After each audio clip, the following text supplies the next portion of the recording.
making sure. Yeah, sounds good. Somebody will go for it. I'll check my email, see what Kristen said.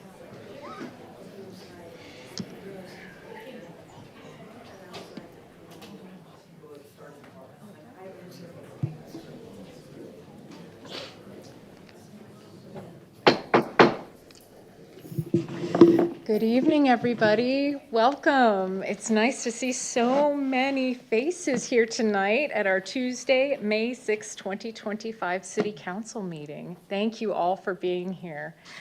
We're going to start our meeting with an invocation and the Pledge of Allegiance led by our City Attorney, Tom Trask. Now, all you kids, I know you know it, so let me hear you. Please rise. Heavenly Father, we come humbly before you to ask divine guidance and help in our deliberations this evening. Bless the members of this council and the citizens that are present. We pray that our work this evening will find favor in your sight. This we pray. Amen. Amen.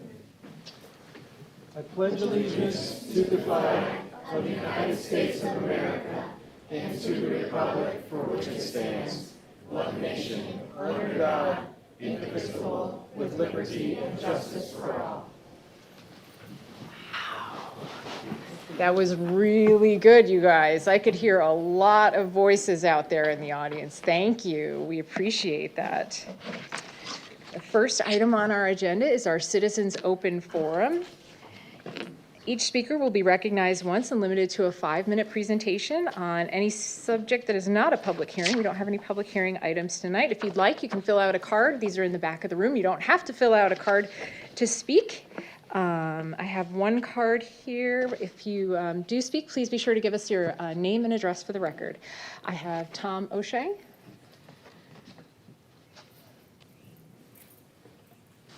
Hello, Tom O'Shea, 208 Lake Charles Court. I just wanted to come up here and say that, first off, I went to the appreciation dinner that you guys had for all the board members a couple weeks ago, and I had an amazing time, and I want to thank the city for putting that on. The other thing was that I had a great time down the road a couple, half hour ago, so with the groundbreaking, and I'm really excited for the building more houses in Oldsmar, get more people in the city. And also, I know you guys have some great proclamations tonight, but there's also, this week is Public Service Week, and so all the public servants, I just want to say a big thank you to all the public servants of the city, and especially all the time they come up here and they do presentations. I always learn so much, especially with Daniel Simpson. He comes up here and he always does a great presentation. I learned always something new about the city. Thank you. Thank you, Tom. Thank you. Come on in. Come on in, guys. It's okay. Do I have anyone else on this side of the room who'd like to speak? No? Okay. Anybody on this side of the room? Amber?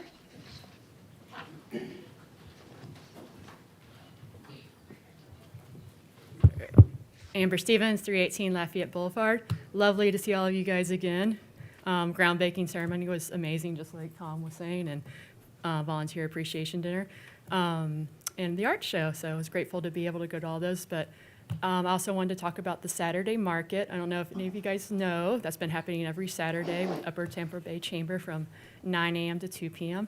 And my children had the privilege of being the first kids to be part of the kids' entrepreneur market this past Saturday.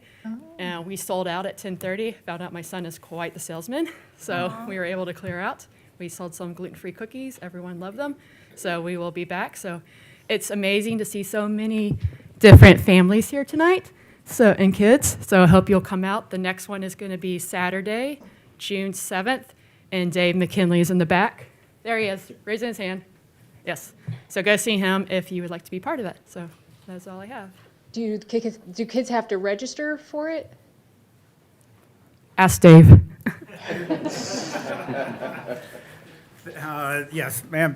Thanks, Amber, for the introduction and saying the whole thing. Yes, Mayor. So if you have a youth that is interested in some entrepreneurship opportunities, creating some things, I don't care if it's from cupcakes to lemonade or something along those lines, find us at the Upper Tampa Bay Chamber right downstairs from here from the council chambers.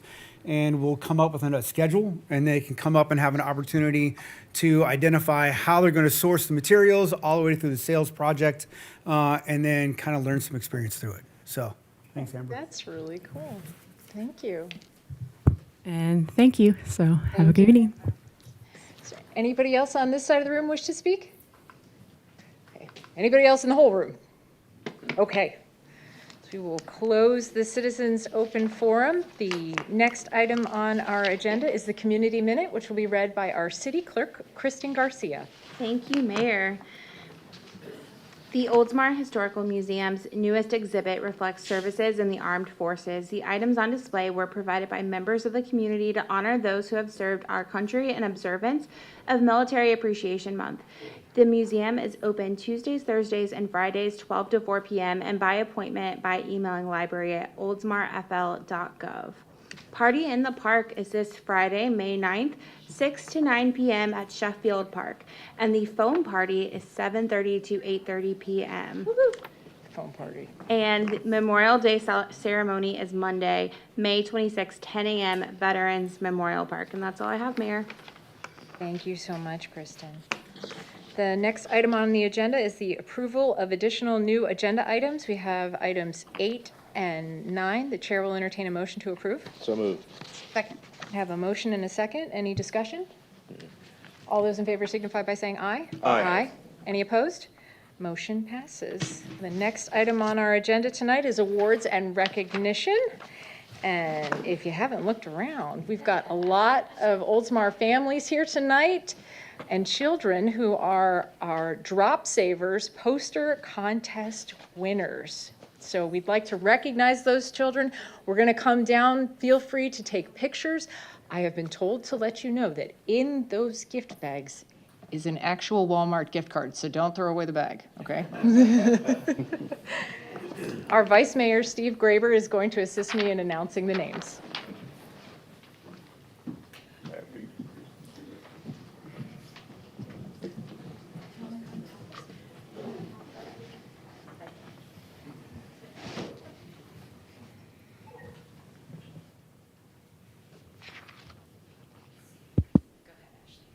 Hi, so welcome. Not sure you can hear me through the mic, but so I'm Ashley Painter, Environmental Services. So we do this contest every year with our 2 elementary schools. It is to promote water conservation, and the kids are asked to make a poster that helps people learn about water conservation. We do both Oldsmar Elementary and Forest Lakes Elementary, and then we have winners for each category, and then we pick overall winners that get sent to the state that go into a statewide contest. This year, unfortunately, none of ours won the statewide contest, but we have in past years. So you guys did a great job, and congratulations.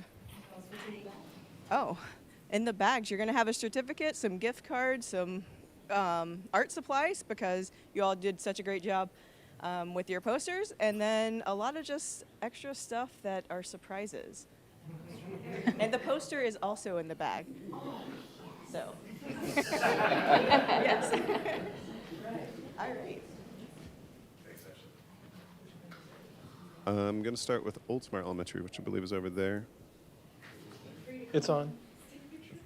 Thank you, Tom. You're welcome. Thank you, Andrew.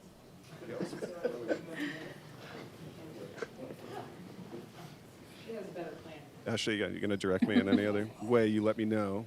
Hi, everyone. What? She's got a system. Okay. Drum roll, please, for Oldsmar Elementary. Everybody, thank you. Let's go. Come on. Division 1, first place, Johnny from Miss Boone's class, grade 1. Johnny, are you here? There he is. High five. Congratulations.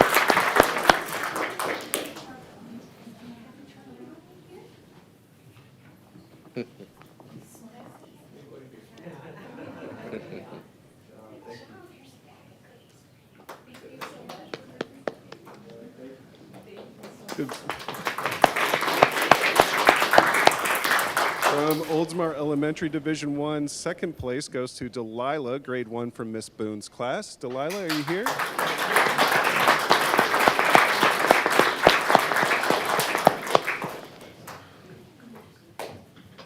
And I'm digging the I Heart AP Chem shirt that I believe Mom is wearing.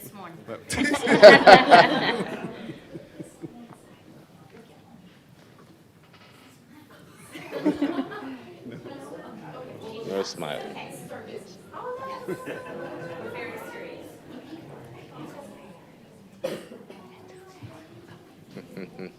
And from Oldsmar Elementary, Division 1, third place goes to Ivana from grade 1, Ms. Lopez's class. Is Ivana here? Don't see Ivana? Okay. We will go to Division 2 from Oldsmar Elementary. In first place is Noelia, third grade, Mrs. Barandick's class.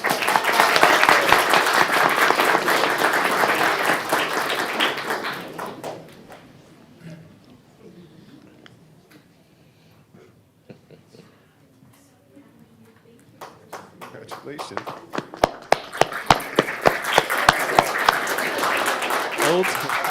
Oldsmar Elementary, Division 2, second place goes to Jackson from third grade in Mrs. Barandick's class. We know this guy. I know this one.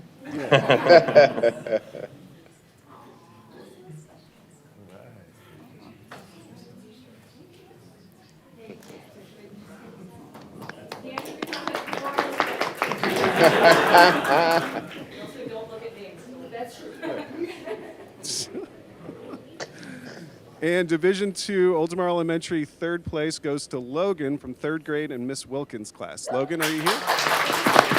And Miss Wilkins is here. Miss Wilkins?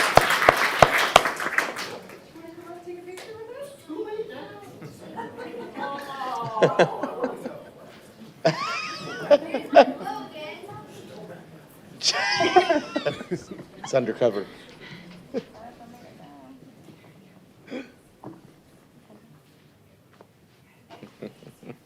There's nothing wrong for you being in the picture. Congratulations, bud. You're a council member.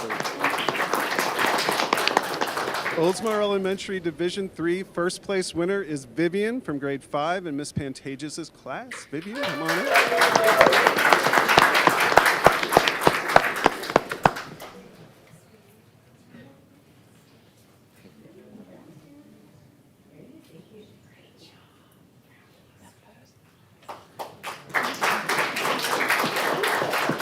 And Division 3, Oldsmar Elementary, second place goes to Naomi in fourth grade in Miss Rosenblum's class. Is Naomi here? She is. Congratulations.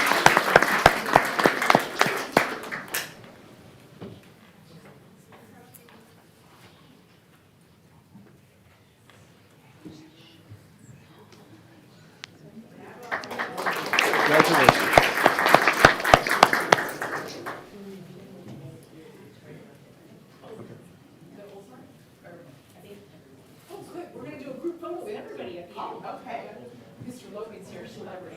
Wow, that's true. That is true. If I could please have a drum roll for Forest Lakes Elementary's winners. Hold a special place in my heart. Forest Lakes Division 1, first place goes to Gleb from kindergarten in Miss Harbaugh's class.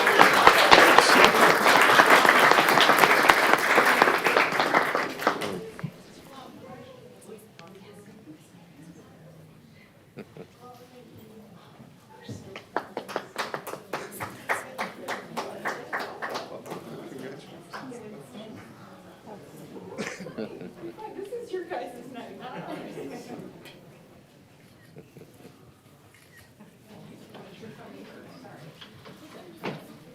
In Forest Lakes Elementary Division 2, first place goes to Summer, grade 2, with Miss Bitasaka. Summer, are you here? Come on up.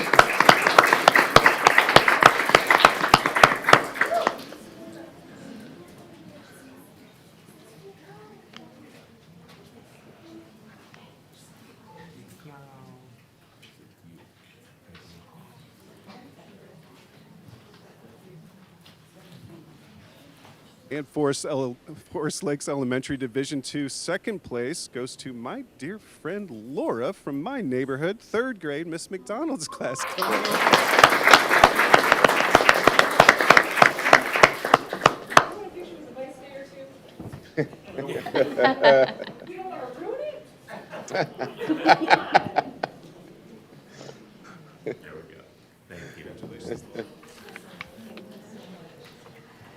Forest Lakes Elementary Division 2, third place goes to Bethany, second grade, from Miss Bitasakis' class. Is Bethany here?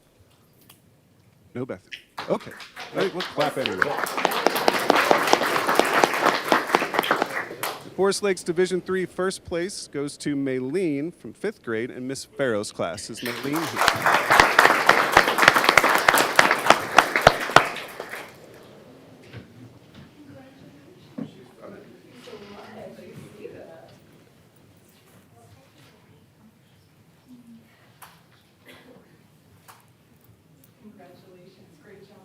Congratulations. And Division 3, second place from Forest Lakes goes to Stephanie in fourth grade at Miss Vo's class. Stephanie, are you here? There she is.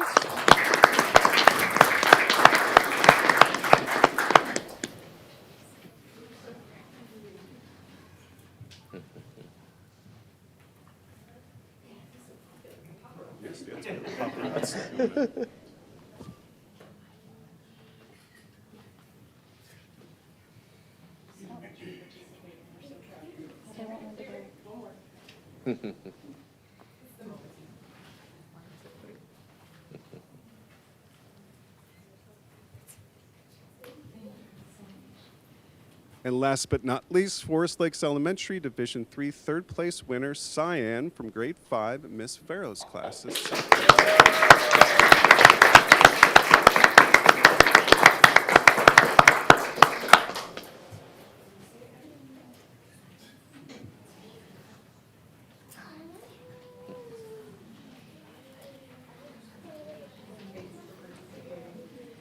Before you all run out of here.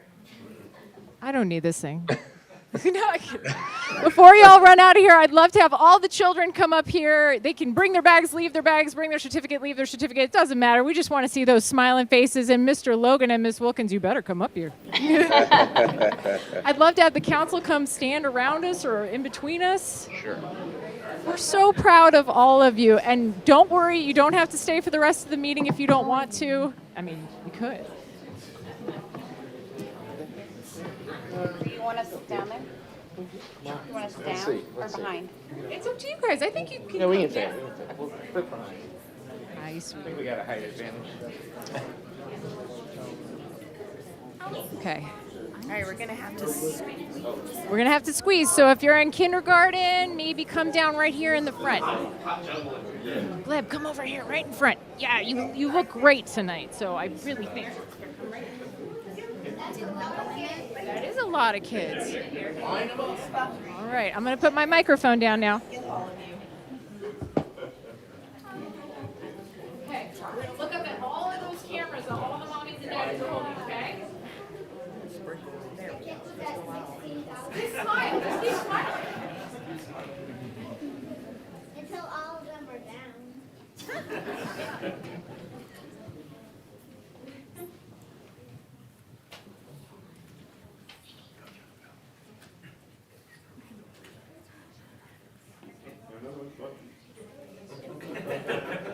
Final call.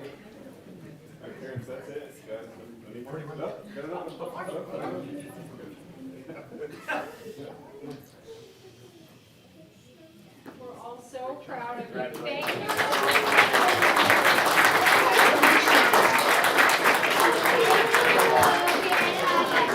Thank you, Mr. Logan. Oh, loved it. Thank you, Ms. Logan. And yes, if you need to leave, it's totally fine to leave. It's okay.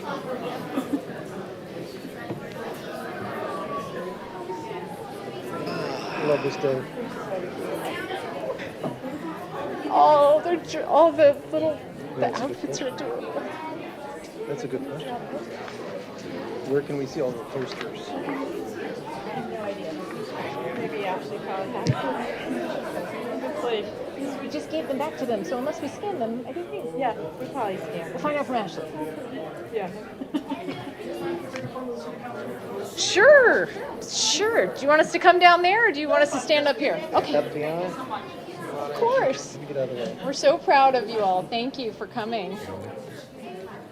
Hang on one sec. Is my chair in the way? Yeah. Ready?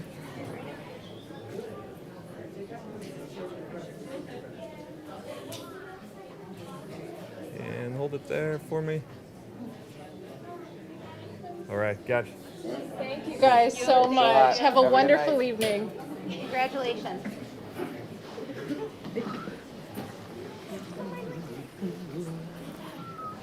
Well, that was just plain fun. That was just fun. How enjoyable. Okay. Our next item on the agenda is our Community Redevelopment Agency. We don't have any items. And then we have our consent docket, which will be read by our city clerk, Kristen Garcia. Thank you, Mayor. Item 2, consider approval of minutes of April 15th, 2025 council meeting. And item 3, consider authorization of city manager to reimburse Pinellas County for annual ambient water quality monitoring services performed. Does anybody wish to pull anything? No. The chair will entertain a motion to approve the consent docket. So moved. Second. I have a motion and a second. Any discussion? All those in favor signify by saying aye. Aye. Aye. Any opposed? Motion passes. And now under City of Oldsmar, we have a presentation from the Pinellas Suncoast Transit Authority Connected Community Bus Network. I see some familiar faces out there. Please introduce yourself to those who don't know you yet. Okay. Good evening, Mayor Gannon. My name is Brad Miller. I am the CEO of PSTA, and I'm honored to be here. And I'm with a much taller Jacob Labuca. He is our planning manager at PSTA, and he will talk after me about the specifics for the community bus plan. And then also with me is our Chief of Planning and Community Affairs, Darden Rice, is with us tonight. Thank you very much for having me. I passed out a little one-pager that will kind of outline what I'll talk about, and then on the back is the maps of the new routes that have been approved by the PSTA board and will go into effect this October, and I think will make a lot better services that Jacob's going to describe for you. So, but first, let me just, again, I'm Brad Miller. I have been the CEO of PSTA coming up almost 14 years, and I'm very honored to come up here to Oldsmar. I do want to welcome Mayor Gannon to our PSTA board. She just joined us. And the city of Oldsmar, Mayor Gannon is actually a representative of the city of Oldsmar, of course, Safety Harbor, and Tarpon Springs on the PSTA board. And so it's great to have you on there. There's some just sort of highlights of what PSTA is all about. At the top of the page, we actually were named the Nationwide Transit System of the Year just 2 years ago in 2023. We were also named the State of Florida's Transit System of the Year that year. Let me just tick down through, as you'll see up on the slide and on your paper, all the different services the PSA operates. I think the goal of my presentation tonight is for you, if you ever have a citizen or if anyone who's watching this ever has an interest in anything related to public transportation, my cell phone number is right there. You just call me, and I will get you into the right person, or you ask your city manager, and she'll call me for that. Of course, we operate our local and express bus services. We offer local services all around Pinellas County. We have trolleys that go up and down the beach. We're one of the only transit systems in the country that has a wet bathing suit policy because they go right by the water, up and down. And spring break, the period that we're in right now, is our highest ridership period of every year. We have express services that go over to Tampa International Airport and to downtown Tampa from Pinellas County. Down in St. Petersburg, we have the Looper trolley that runs, it's a free little shuttle in downtown St. Petersburg. I mentioned the Suncoast Beach trolley has very high ridership this time of year on Clearwater Beach. We have just launched our new mode of ferry service. We have the Clearwater Ferry that we oversee in Clearwater. And then soon, we will be taking over the contract for the Cross Bay Ferry, which goes from St. Petersburg to Tampa on the Tampa Bay side of the water. We launched a new service this year from St. Pete Clearwater Airport, from PIE to Clearwater Beach, called the Grouper, because Clearwater is known for grouper sandwiches.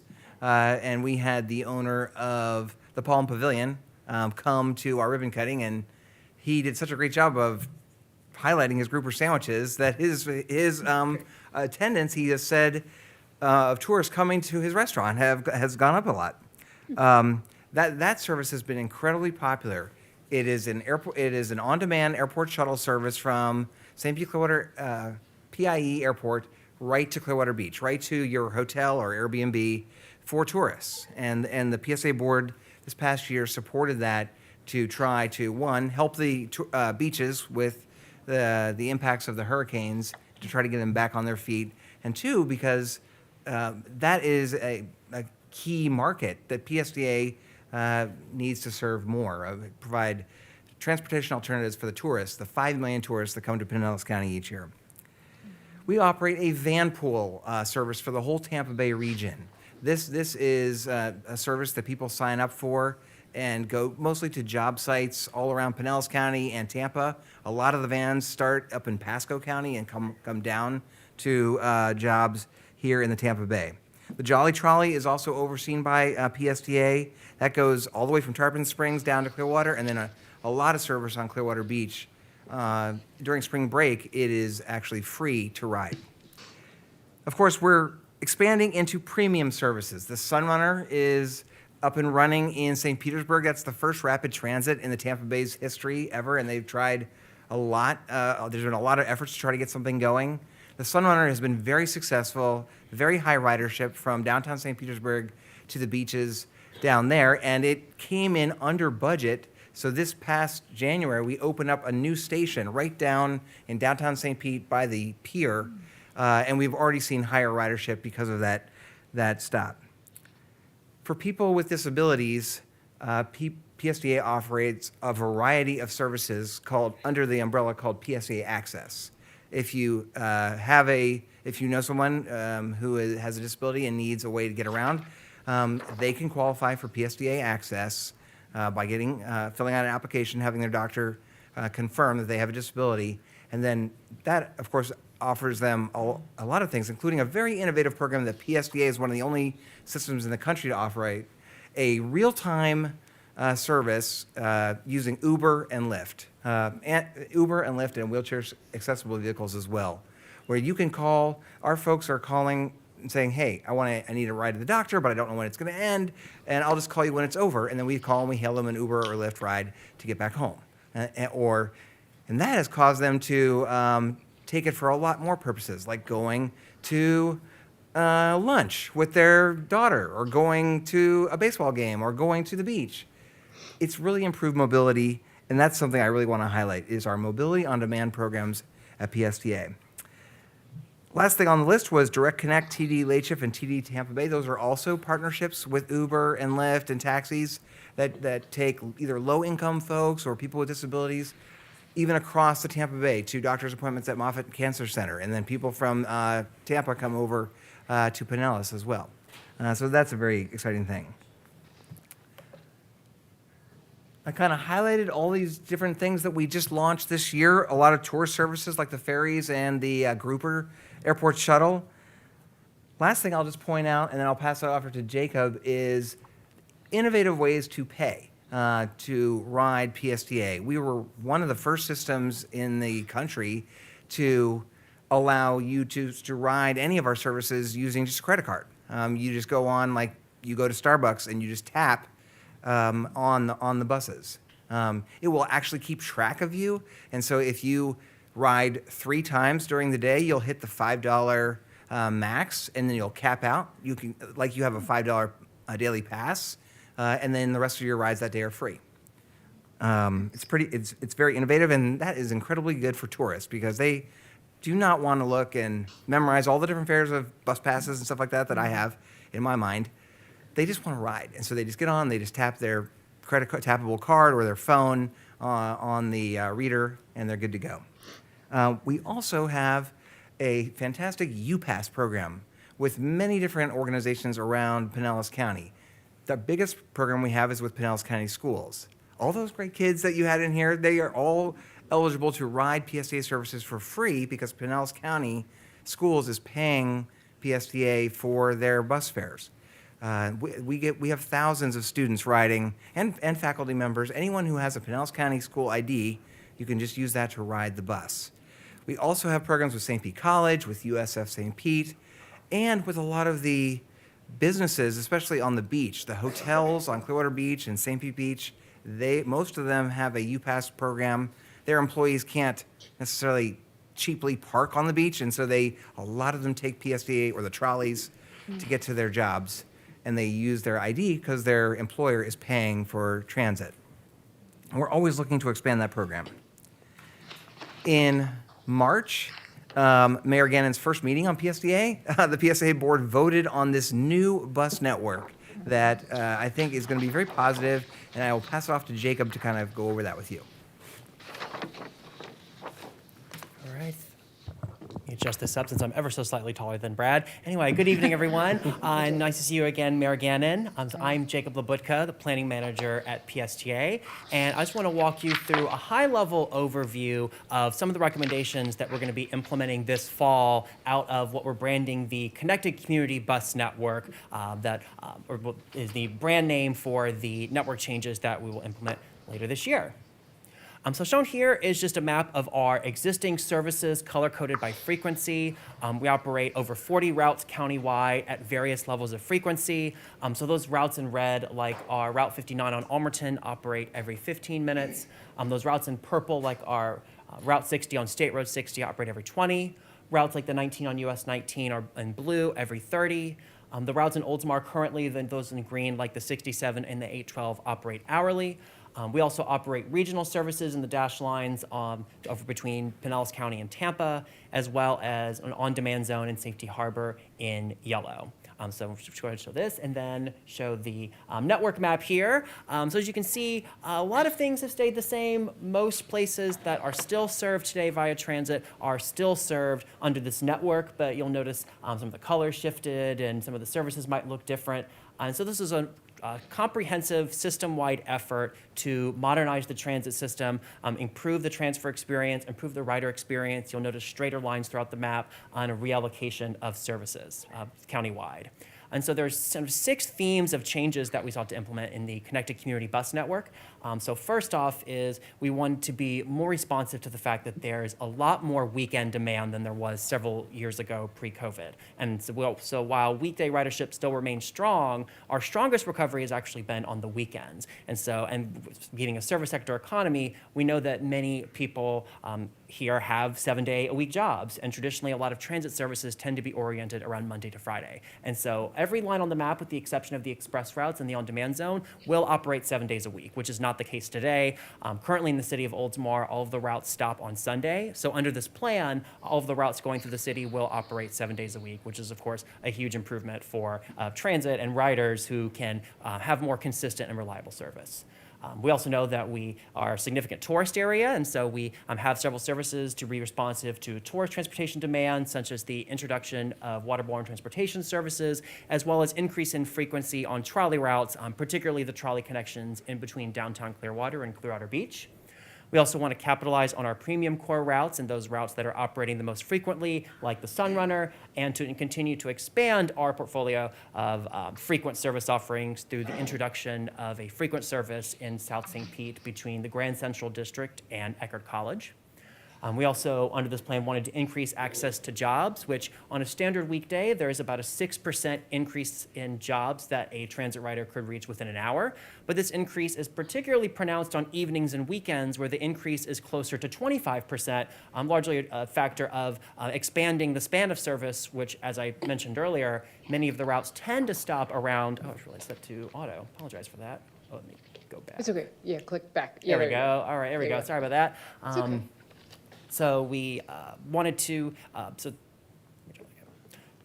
and by increased access to jobs, riders who are, able to ride, can ride on evenings and on weekends. And so that significantly increases access to jobs by the fact that we have a longer span of service. We also are looking to decrease travel time with what's called time transfers at select locations like the terminal in downtown Clearwater and in downtown St. Pete, where routes will be scheduled to arrive within about a 10 to 15 minute window to help facilitate better connections. Because right now, probably the longest experience somebody might have riding transit is that transfer time, particularly between routes that only operate every 30 to 60 minutes. So this will help improve the rider experience by decreasing travel times for a lot of folks. And lastly, this is a cost-neutral proposal. So everything on here is within the existing PSTA budget. So we've done a lot of reallocation of service to modernize the transit system and expand our span and weekend service offerings. So shown here on the map, so these are all of the routes that specifically serve Oldsmar. So the lines in red are your existing routes. Route 67 that connects downtown St. Pete to Oldsmar and connects kind of via Hercules Drive in Clearwater and connects to Oldsmar via Countryside Mall. And in addition is the Route 812 that starts at Countryside Mall and connects to Oldsmar and goes over to Tampa. Meanwhile, the 67 kind of acts as a circulator within Oldsmar before traveling back to Clearwater. And so in revising services, we've introduced a concept system-wide called variants, to where the new route in blue that will be implemented this fall will essentially be one route that will act like two routes when it gets to this part of the county. So the common part of the route that closely mirrors an existing route today, our Route 78, will connect between downtown Clearwater, will travel via Dunedin, and will continue on State Road 580 over to Countryside Mall. So a big change is that we are extending that route and combining that service and melding it in with the services that operate in Oldsmar today.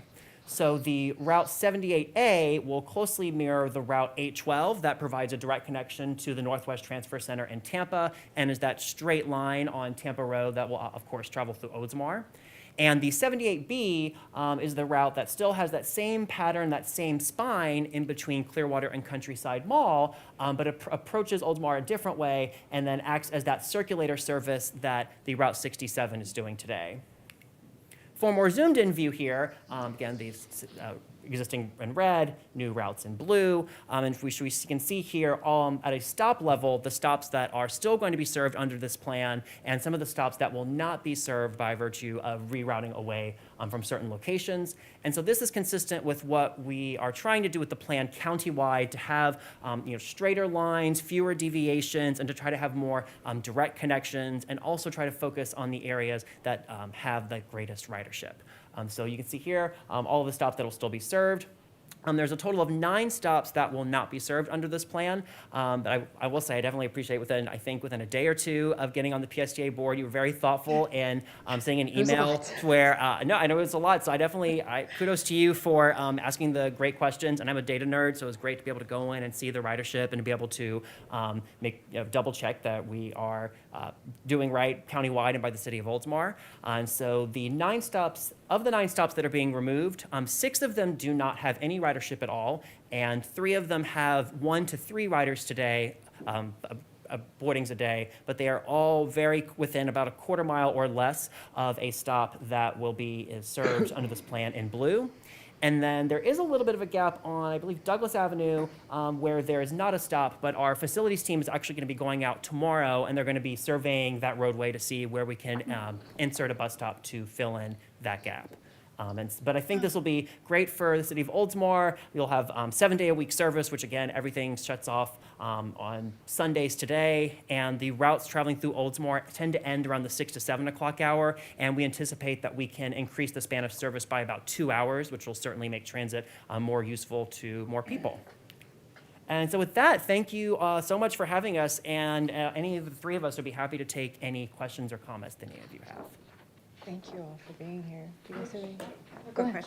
Do you mind showing which stops were the ones that had like 1 to 3 people that are like close? Absolutely, actually, and you know what, I'm glad I prepared because I literally wrote down by stop which ones have, let's see, so we've got, let's see, there's 3 boardings and 2 alightings at the stop. Oh, does this have a little red?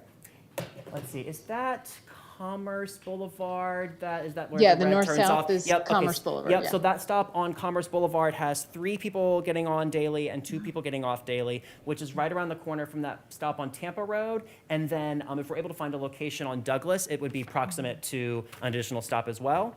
And then there's right on, I believe, St. Petersburg Drive, that first stop in red before Next to it Jack Ruby's. deviates right has 2 boardings a day and 1 person getting off the bus today, and they're about 2 blocks from the nearest bus stop.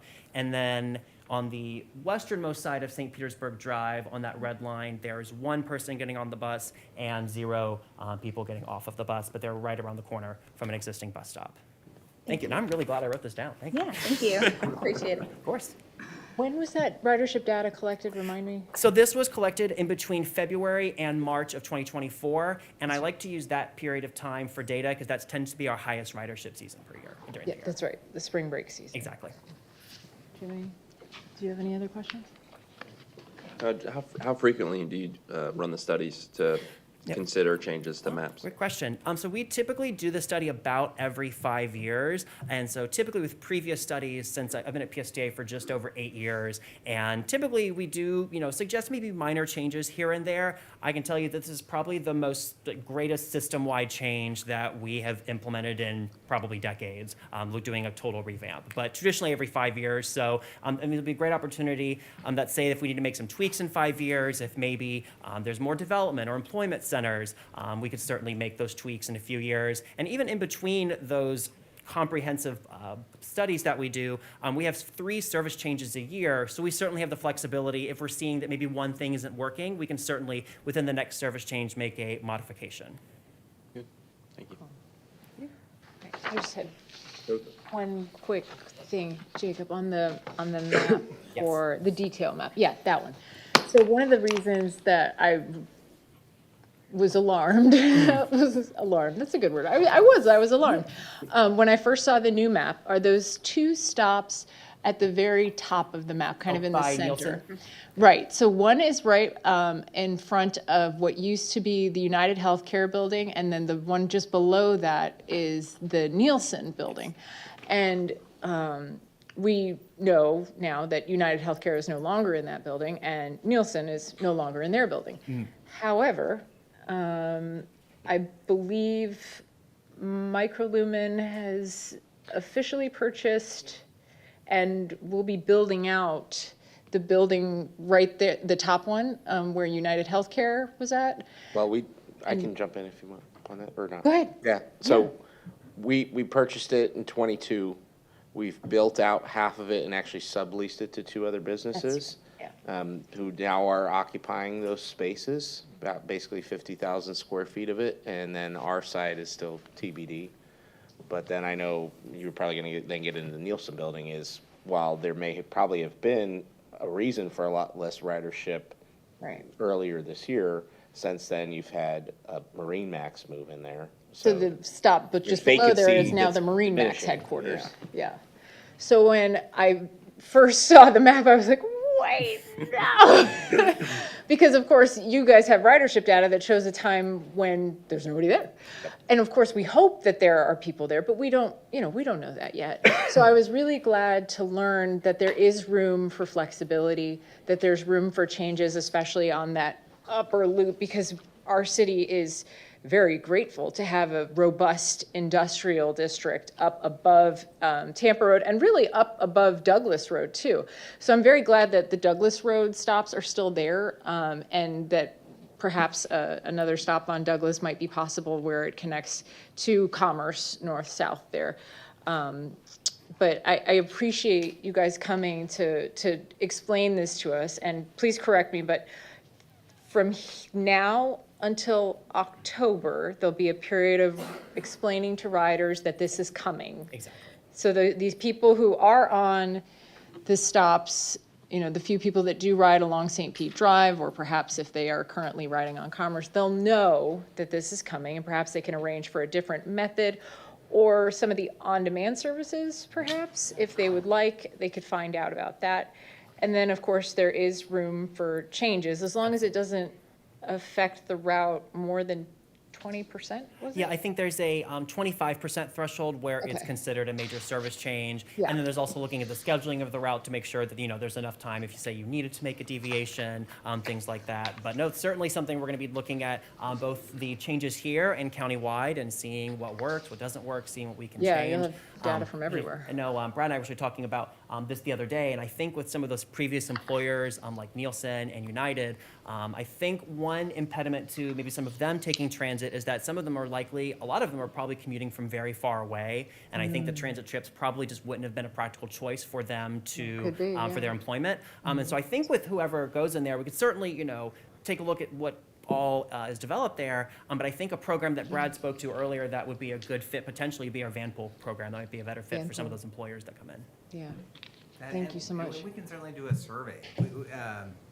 6 months from now or whatever, we can do a survey of those new businesses, Marine Max and everything, and Yeah. see if there's potential to maybe deviate the route or at least get them into a van pool. Yeah. Well, we hadn't had the opportunity to have you guys here, and Darden, thank you for coming as well. We're grateful that you're here, and we're grateful to establish a kind of working partnership where there's communication back and forth, and we know what's going on here in Oldsmar, and you guys know what's going on in our city as well as we develop. Thank you for having us. I'm happy I can take a drum roll at a council meeting off my bucket list. Any other questions? Thank you all very much. We appreciate you. Thank you. Thank you. Okay, our next item on the agenda is presentation and proclamation for Drinking Water Week, May 4th through the 10th, which will be handled by Councilmember Andrew Knapp.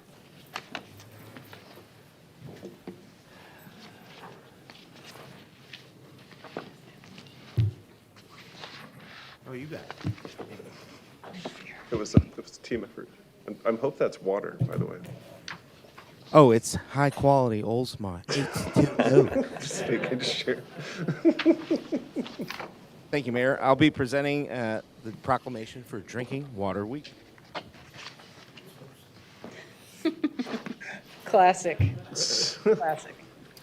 Whereas water is our most valuable natural resource, and whereas drinking water serves a vital role in daily life, serving an essential purpose to health, hydration, and hygiene needs for the quality of life our citizens enjoy. And whereas tap water delivers public health protection, fire protection, support for our economy, and the quality of life we enjoy. And whereas the hard work performed by the entire water sector, designing capital projects, operators ensuring the safety and quality of drinking water, or a member of a pipe crew maintaining the infrastructure communities rely on to transport high-quality drinking water from its source to consumers' taps. And whereas we are all stewards of the water infrastructure upon which future generations depend. And whereas all citizens of our city are called upon to help protect our source waters from pollution, to practice water conservation, and to get involved in local water issues by getting to know their water. Now, therefore, I, Councilmember Andrew Knapp, on behalf of the Oldsmar City Council, do hereby proclaim the week of May 4th through May 10th, 2025 as Drinking Water Week in the city of Oldsmar, and call upon all citizens and businesses to help protect our precious resource. And with that, Director of Public Works, Daniel Simpson, will come up, accept. What, do you want to have the whole team? You want to have the whole team? Yeah. Let's get the water team. Water team. Yes. Woo! Presentation afterwards?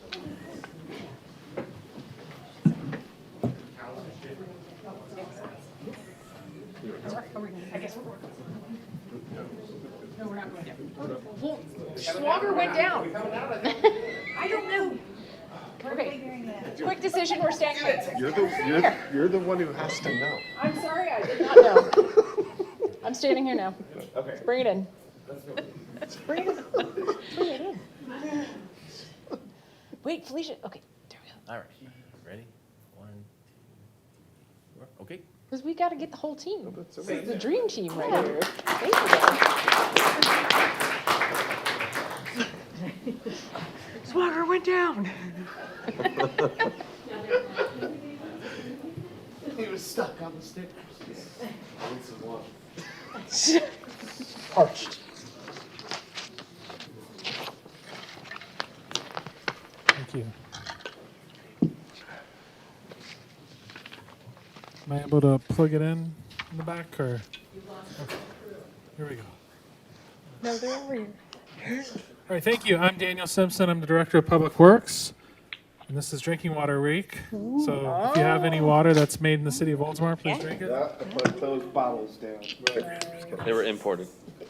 So thank you for the proclamation. It's excellent. So what is Drinking Water Week? This started in Okay. Gets touchy. Oh, there we go. All right. This was started in 1988 by the American Water Works Association. It celebrates the vital role water plays in our daily lives and recognizes the people and the process of purifying and delivering this water. So why is clean drinking water important? I hope it's obvious. 60% of your body is water, so there's that. But water is essential for maintaining body temperature, carrying nutrients, and removing waste products. Access to clean water drastically reduces the risk of waterborne diseases. It's essential for agriculture, supporting livestock and vital food security. And improved water and sanitation infrastructure can boost economic growth by reducing healthcare costs and improving productivity. So where does our water come from? The drinking water that we drink. So we have 6 well sites with 11 brackish supply wells. 5 are deep wells that go 250 feet below the surface of the ground. And those go into the upper Swanee aquifer zone. And there's 6 shallower wells that are about 120 feet below the surface, and those get water from the Tampa limestone aquifer zone. There's also an emergency connection to Pinellas County Water that we maintain, so that if ever there was a problem with our supply, we would be protected. So then, how is the water treated? We have simplified. This is a simplified slide, but first it goes through pre-filtration, where sand and other large particles are removed. Then we go through the reverse osmosis process that removes salts and impurities, and including PFAS, which you hear a lot about. Then there's degasification, which removes the hydrogen sulfide, which is the rotten egg smell. And then disinfection, which provides protection from bacteria and viruses.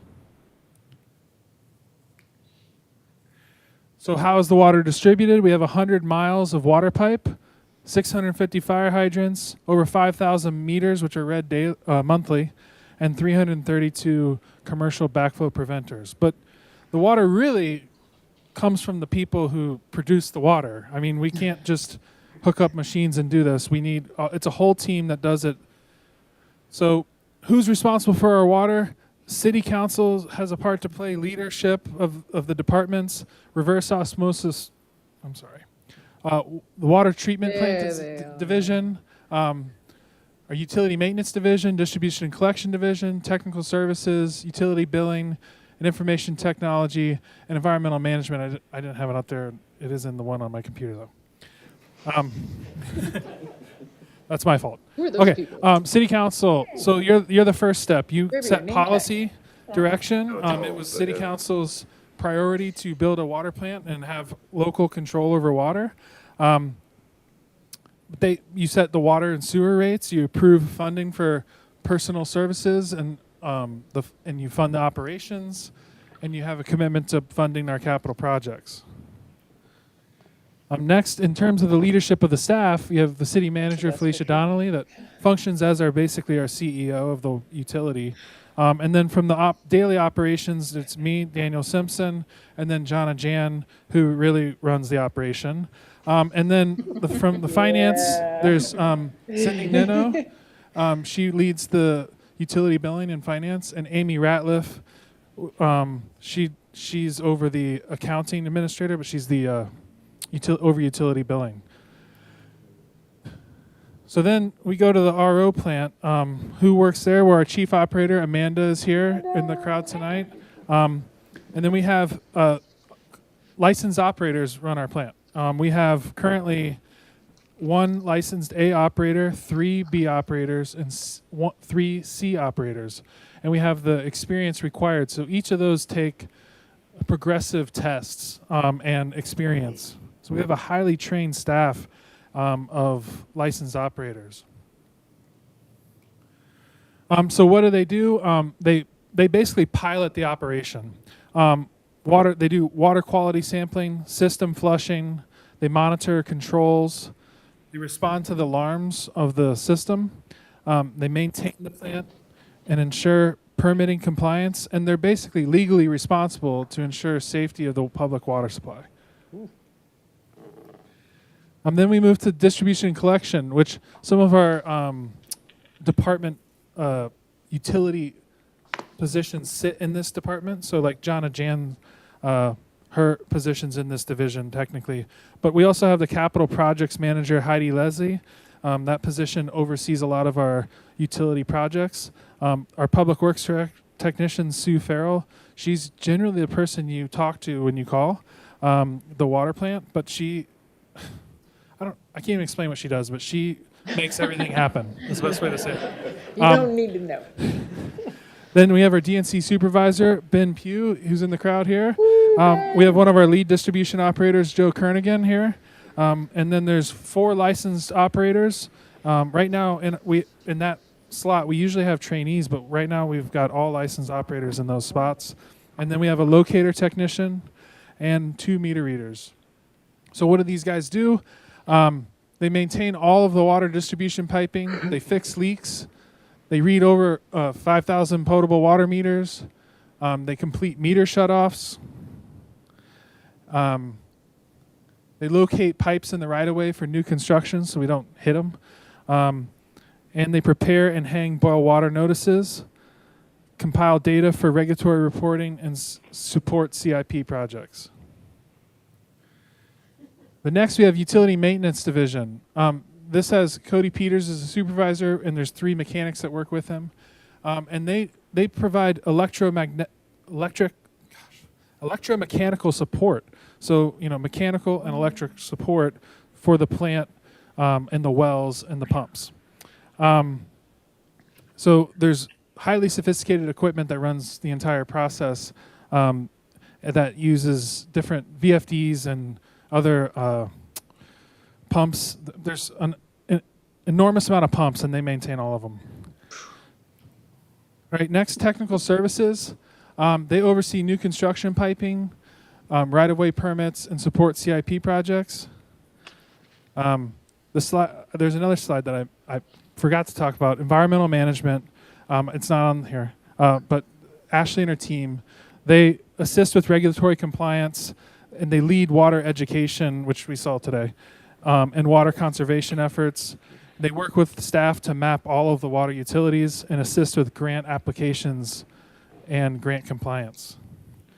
Next, utility billing. They're under the finance, but they are with us. So Carol Coggin, that's not current. What is her name? Mary is the manager of that division. We won't tell Carol. We won't tell her. Yeah, really, please. Sorry, everyone. So they have 3 correct. customer service personnel. To be fair to Daniel, she just recently retired, so this was correct, like a little bit ago. It's all right. They do a great job at handling all of the billing and being the first line of handling people's customer complaints and concerns. And then the final division, not to say that this is everyone that helps, but I mean, the main people that we're talking about, information technology. So we work with them to make our cybersecurity and infrastructure safe. Operations and IT staff work together, and that relationship's gotten closer and closer over the years, and we have a very safe system. Next, now there's accountability. So we don't do this in a vacuum. In my department, I like to think that accountability is a good word. That means, compliance with permits is not a problem when you're doing what you're supposed to do. Did this die? It died. It died. Now you turn that one off. Yeah, you turn that one off. Turned it off. Now it's There on. you go. Just lift that Can guy. you hear me? Oh, Just yeah. lift that guy up. Oh, yeah. Coming in. All right. So who permits us? We have EPA, FDEP, and SwiftMud are the main ones. The FDEP and EPA are more about the water quality, and SwiftMud more regulates how much pumping we do. We are subject to many FDEP inspections. There's lead service line legislation that we are accountable for. There's monthly reports, sampling, and fines if non-compliance. And finally, this is a regulatory requirement. We have transparency. So the Consumer Confidence Report is on our website. It's updated every year, and it tells you all of the most important data points in our water system. So, and anything that happens that's significant would be in this report. And every resident has the opportunity to see everything we do. Well, Awesome. on the website. So that's all I have, and thank you for the recognition and the proclamation. Thank you, Daniel. Does anybody have any questions for Daniel or the team? Questions? They're running out of here. Thank you, gentlemen. Thank you, Daniel. Highlighting your team. Thank you. Yeah, it's nice to see the team here. Oh, they getting hugs. Thank you so much. And it was a wonderful presentation tonight with the children, Ashley. Thank you. We appreciate you putting that together. Okay, the next item on our agenda is the presentation and proclamation for Emergency Medical Services Week, May 18th, 24th, 2025, which I will be presenting to a very anxious group of folks who want to get out of here. Blame them. They have a much more important job to do. Much more important job to do. So apparently. Are we dead? Dead? Maybe it was just Daniel. It didn't like Daniel. And we're back. So, Emergency Medical Services Week. Whereas emergency medical services are a vital public service, and whereas the members of emergency medical services teams are ready to provide life-saving care to those in need 24 hours a day, 7 days a week. Whereas access to quality emergency care dramatically improves the survival and recovery rate of those who experience sudden illness or injury. And whereas emergency medical services has grown to fill a gap by providing important out-of-hospital care, including preventative medicine, follow-up care, and access to telemedicine. You do telemedicine now, Young? And whereas emergency medical services systems consist of first responders, emergency medical technicians, paramedics, emergency medical dispatchers, firefighters, police officers, educators, administrators, pre-hospital nurses, emergency physicians, trained members of the public, and other out-of-hospital medical care providers. And whereas the members of emergency medical services teams, whether career or volunteer, engage in thousands of hours of specialized training and continuing education to enhance their life-saving skills. And whereas it is appropriate, to recognize the value and the accomplishments of emergency medical services teams, whether career or volunteer. There we go. By designating Emergency Medical Services Week. Now, therefore, I, Mayor Katie Gannon, on behalf of the Oldsmar City Council, do hereby proclaim the week of May 18th to 24th, 2025, as Emergency Medical Services Week. This year is the 51st anniversary of the first EMS week, and the theme is We Care for Everyone. I encourage the community to observe this week with appropriate programs, ceremonies, and activities. And I have Mr. Young up here, hopefully, to take a nice photo with me and accept this proclamation.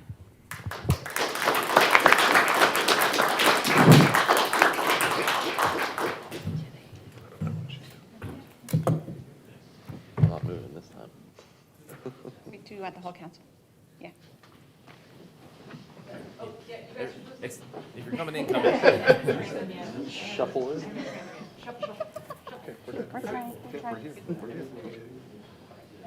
Thanks for the heads up. And we got it.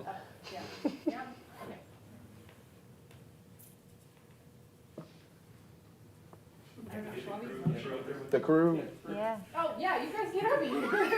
After waiting the whole meeting. For an hour. Not even gonna get to be in the picture.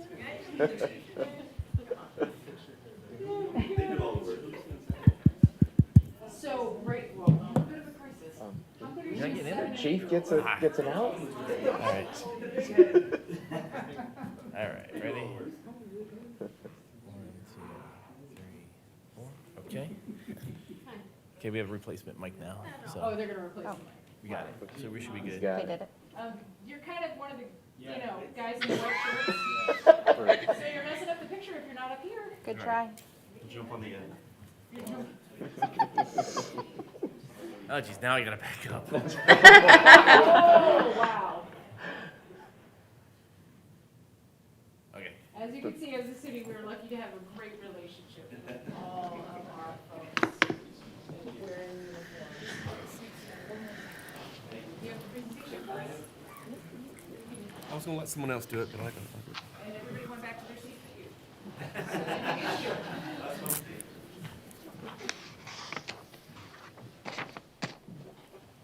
All right.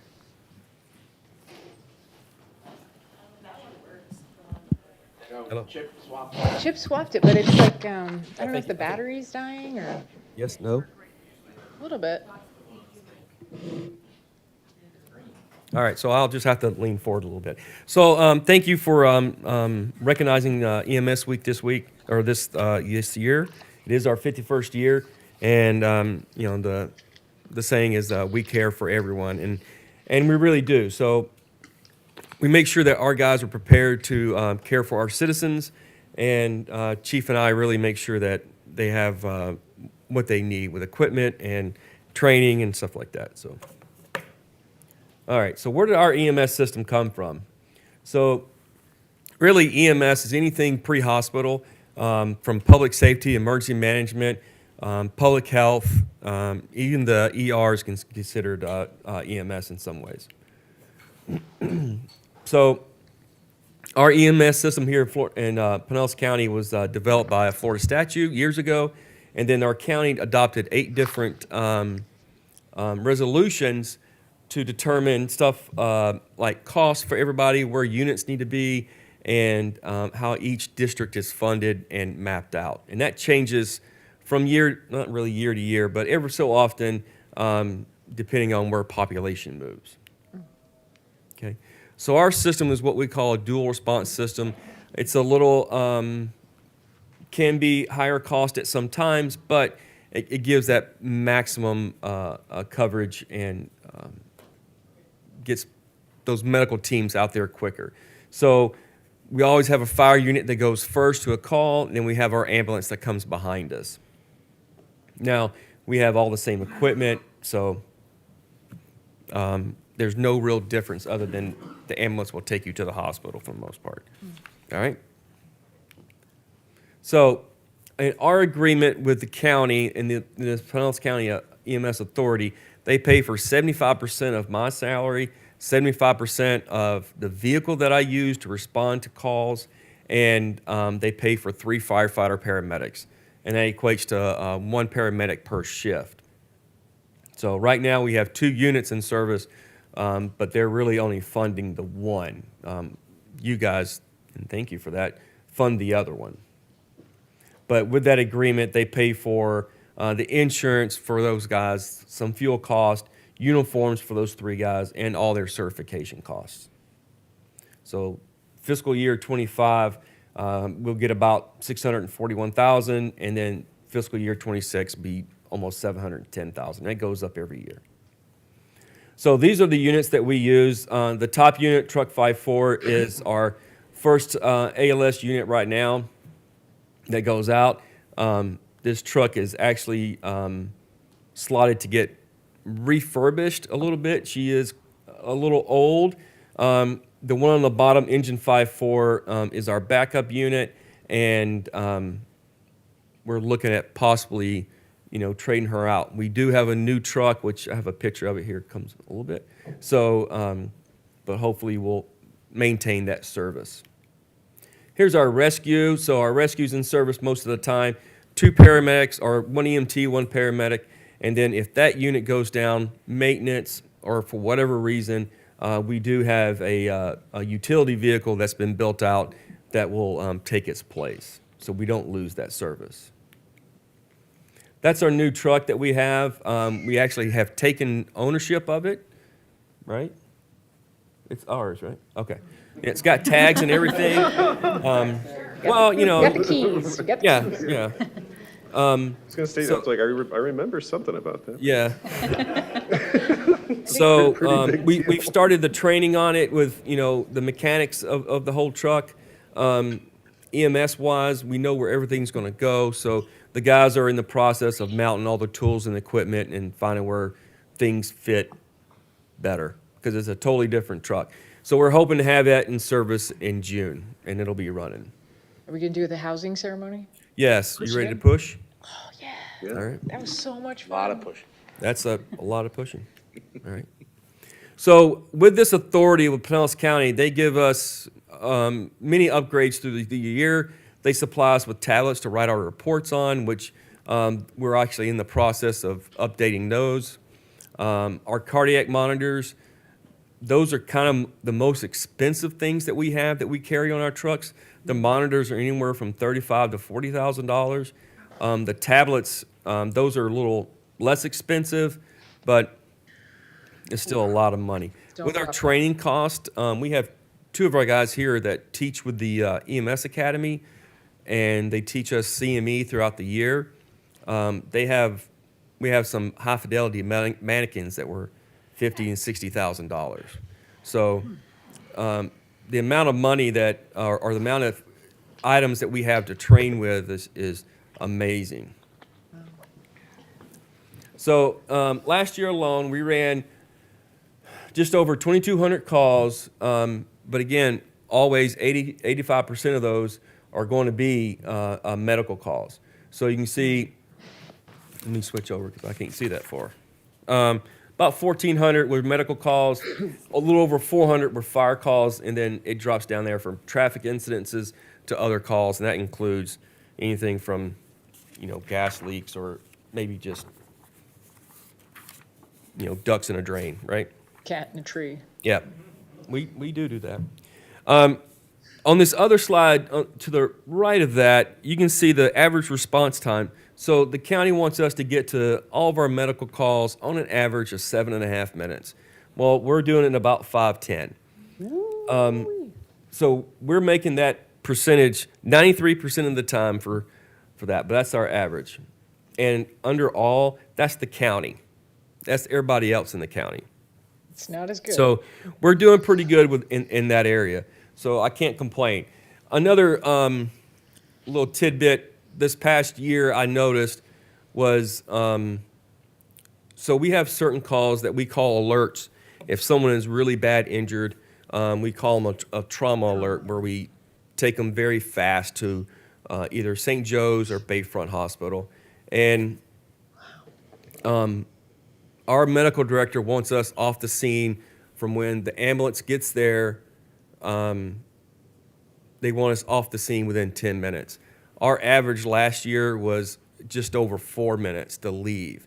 So ambulance pulls up, in 4 minutes, they're leaving with our guys and the patient. So that's pretty good because it's very important that we get them off the scene, that we get those patients to the hospital for definitive care. So, because Bayfront and St. Joe's are they're the closest level 1 trauma centers. Well, they're both level 2. Oh, The only level level 2. 1 is be Tampa General. What about stroke alerts? Do they go? Morton Plant. Ah, wow. Or St. Kinda Joe's, scary. yeah. So, and it depends on the stroke. Some Yeah. strokes we can take to Countryside, but yeah, so. I didn't know that. And I can't remember if we talked about it last year, but we have delivered a baby in the last, was it this past year? Ooh. Yeah, it's about 4 or 5 months ago. And actually, it was this crew that did it. Hey. So- Good job, guys. Yeah. That's amazing. So this is one of our crew here. We have, some new guys that have come on board. This is the current crew that's here minus one. And Who's then that guy with no mustache? I know, right? It's on the other guy. And then this is our last crew with Lieutenant Vaca and some new guys. We actually hired a new training officer this week too. So, yeah. And so I want to thank you all for recognition and for everything you guys do for us. So thank you. That's beautiful. Thank you. Anybody have any questions for Steph? Thank you so much. Thank you. We appreciate you. We appreciate all of you hanging in there tonight with us. Thank you. Okay, the next item on our agenda is item number 7, presentation and proclamation for Professional Municipal Clerks Week, May 4th through the 10th, 2025, which will be handled by Councilmember Valerie Tartazeski.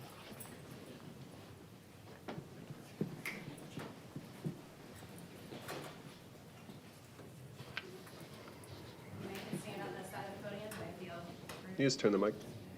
Whatever you feel comfortable with. Chip is If you going to wanna- get you on that mic. Chip's just determined tonight. It's just, Check. it kind of, Hear it. The volume down? Val, it worked halfway for me and then died. He switched it. Oh, Valerie, you can just turn the mic. Hey, there you go. definitely not. All right. How All about it? right. Our Vice Mayor, what solutions? I try. Okay. Professional Municipal Clerks Week. Whereas the office of Professional Municipal Clerk, a time-honored and vital part of local government, exists throughout the world. And whereas the office of Professional Municipal Clerk is the oldest among public servants. And whereas the office of the Professional Municipal Clerk provides the professional link between citizens, the local governing bodies, and agencies of government at other levels. And whereas professional municipal clerks have pledged to be ever mindful in their neutrality and impartiality, rendering equal service to all. And whereas the professional municipal clerk serves as the information center on functions of local government and community. And whereas professional municipal clerks continually strive to improve the administration of affairs of the office of the professional municipal clerk through participation in educational programs, seminars, workshops, and the annual meetings of their state, county, and international professional organizations. And whereas it is most appropriate that we recognize the accomplishments of the office of the professional municipal clerk. Now, therefore, I, Councilmember Valerie Tartazeski, on behalf of Oldsmar City Council, do hereby proclaim the week of May 4th through 10th, 2025 as Professional Municipal Clerks Week, and further extend appreciation to our city clerk's office and all municipal clerks for their vital services they perform and their exemplary dedication to the communities they represent. And I want to take a quick second. You can come down here. But I do want to take a quick second now that Sean opened the door for telling whatever stories we want during our proclamations. But I do want to say a special thank you to our clerk, Kristen Garcia. I feel like a little unique relationship with Kristen because when I first became interested in Citizens Academy, I think we did our first Citizens Academy together, or maybe second.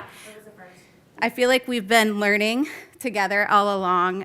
Kristen, we mentioned this at the volunteer dinner, but that's not on YouTube for everyone to hear. Kristen played a huge part in our Support Services Alliance. She was handling that, helping people affected by the hurricanes, making it look easy while she's doing every other part of her job. She streamlined our process for elections. I got this notebook that's got sections in it. It's very professional. She did fantastic. She's making it easier for your elected officials to run for office, which is great for the entire city, not just those of us up here. She attends almost every event, which is incredible. You can find her everywhere, even on the weekend. Most 98% of them. She has recommendations for the restaurants in Oldsmar. Every time I talk to her, she's living, breathing, and eating in Oldsmar. She's done a fantastic job, and all of us up here can do our jobs better for you. Thank you. Thank you.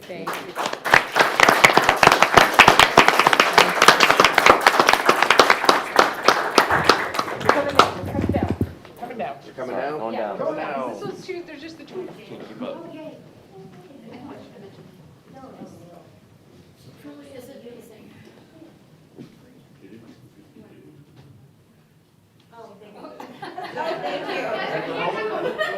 There's a white fuzzy on a beautiful black dress. I can't. J-Lo's here. All right. Okay.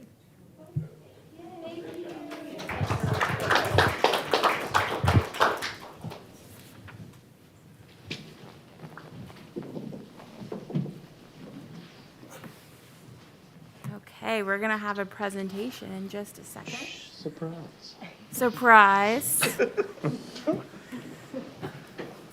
Okay, so thank you so much, Council, for that recognition this evening. And then, so just, I like to take a moment just to educate. So our presentation this evening, so Councilmember Tadezewski did mention it. So emergency operations. So as a city clerk, I serve as a liaison officer during emergency operations. So when Emergency Operations Center is activated, I am the primary point of contact to support the incident commander, which is our city manager, with organizations in our community. So those include the homeowner associations, and most recently, those really include our nonprofits and other community groups. Okay, so the Oldsmar Support Services Alliance was created after Hurricane Helene.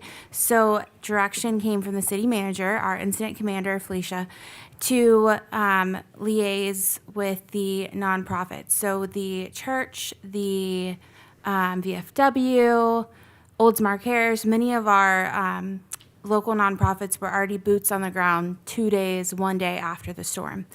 And so I think by that first weekend, we were already on a call with them on Sunday, Felicia and I, and then many of our nonprofits that are up there on that picture. And so it was created after that. And so we started with daily calls, and then we moved on to semi-weekly calls for a while, and then now we're still on weekly calls. So members of our local community organizations quickly formed an alliance to coordinate and address the needs of those impacted by Hurricane Helene.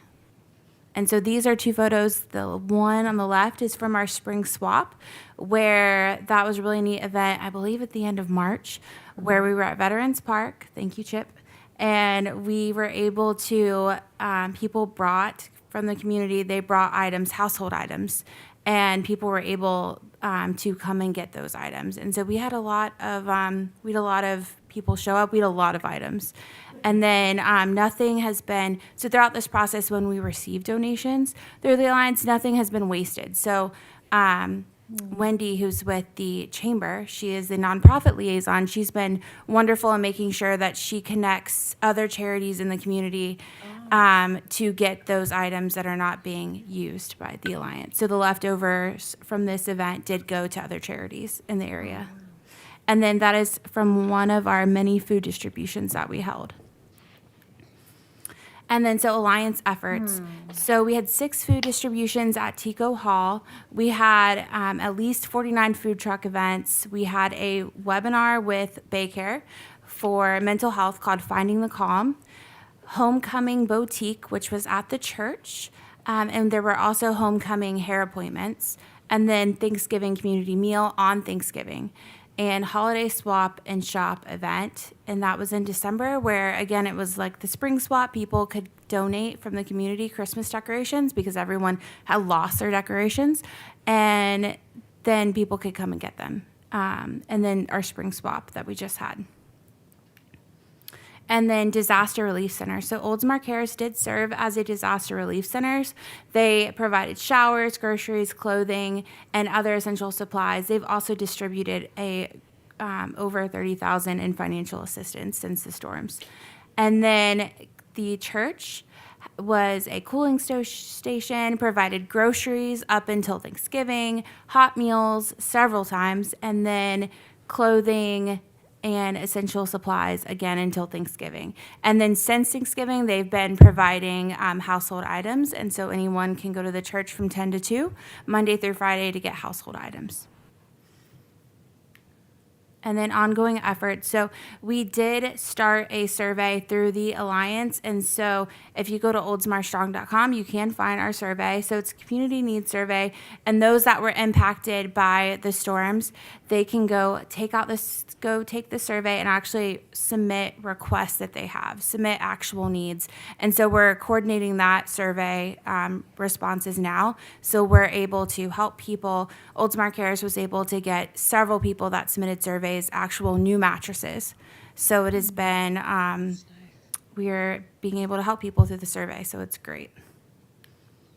And then every month, thank you to our public communications staff, we are able to do a new flyer detailing services. So it's up on the screen, and I gave everyone printed copies, and then they're in the back as well. So we've really come to rely on paper flyers through the last few months. And so we have this one here, and so there's links. Again, we have QR codes, oldsmarstrong.com, where the relief centers are, and then on the back is like a donation and materials guide. And then I wanted to thank our community partners. So they were all came to our volunteer appreciation dinner. So that is our photo. So I'm so thankful that for just our community partners during the storm. It has just been an honor to work with them, and so to coordinate with them. And I think it's just better for the community because we're able to coordinate resources, and we're able to. The city can create flyers like this, and so. Also, our social media, there's been, you've probably seen them, but there's been daily posts on our social media showing services since, probably since October. So again, thank you to our community partners, and I think that is it. For more information, please visit oldsmarstrong.com, and then that is my contact information. And again, thank you, council, for the honor. Thank you.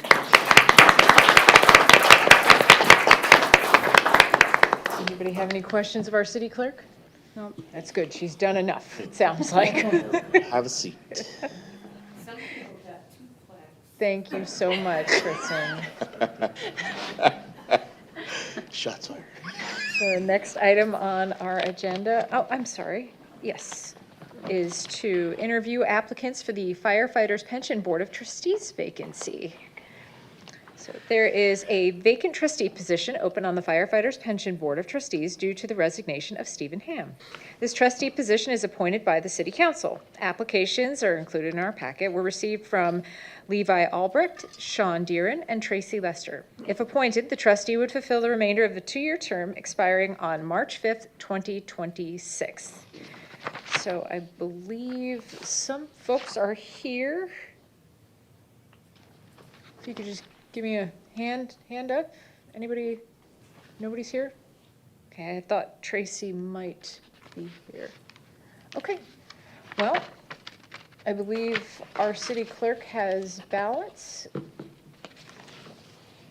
I do. If you would like me to pass out the ballots, I So can. if anybody would like to make a motion, we can make a motion, or we can pass down the ballots. Do we want to postpone?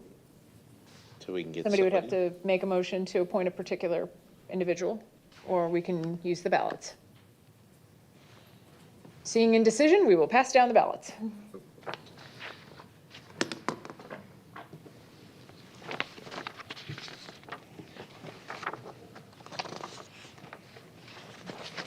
Thank you.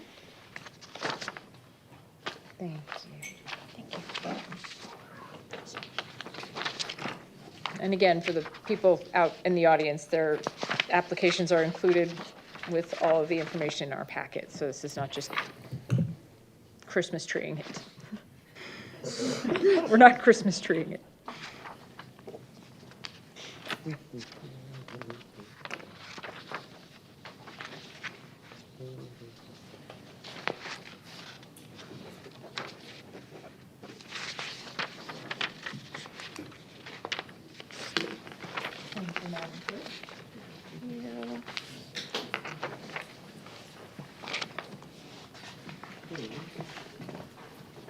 I believe, City Attorney, our ballots will serve as our motion. Thank you, sir.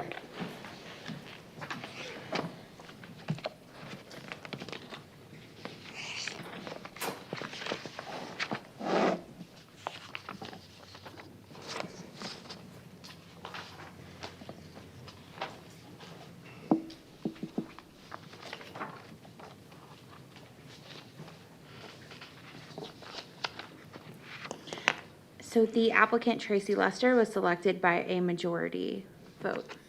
Okay, so Tracy Lester will be onboarded by our city attorney, I presume, at a future date. And we thank everybody for applying to be a part of our volunteer boards. Mr. City Attorney, do we Nothing have tonight. anything tonight? Nothing tonight, thank you. I saw you onboarding folks at City Hall earlier today. We had quite a few. Was that the art Board. board? Very nice. Thank you for always being, and thank you for being there at the groundbreaking today. Enjoyed that. Exciting. Been Very waiting for it exciting. for years. I bet it feels nice to maybe stop doing the development agreement again and again and again. That's good. It was a good thing. It was a good day. And next up is our city manager, Felicia Donnelly. Good evening, Mayor. Good evening. Item number 9 is presentation on the city's sustainability program elements. So I would like to invite Ashley Painter to the lectern. Hello. Ashley's super popular tonight. Look I at like you. it. We're almost there. Last presentation. Maybe. Okay. I don't A know. lot of learning. It's a lot Might be of 12 learning. more. We're here to learn. What do you mean, Ashley? So, as City Manager said, my name is Ashley Painter. I am the Environmental Management Supervisor. So I do oversee the Environmental Management Division. Councilmember, or Vice Mayor Graber, excuse me, had asked about some of our sustainability and environmental programs. So the City Manager asked me to present on what we do. I decided to expand a little bit and add in what our whole division does, because I think most people don't know what environmental management we encompass. So, who are we? We have 4 staff members, the supervisor, which is me. I deal mainly with resilience and stormwater regulations. We have our environmental specialist. He oversees our industrial and commercial wastewater regulations, so he works mostly on wastewater problems, hopefully not problems, and preventing the problems. Good point.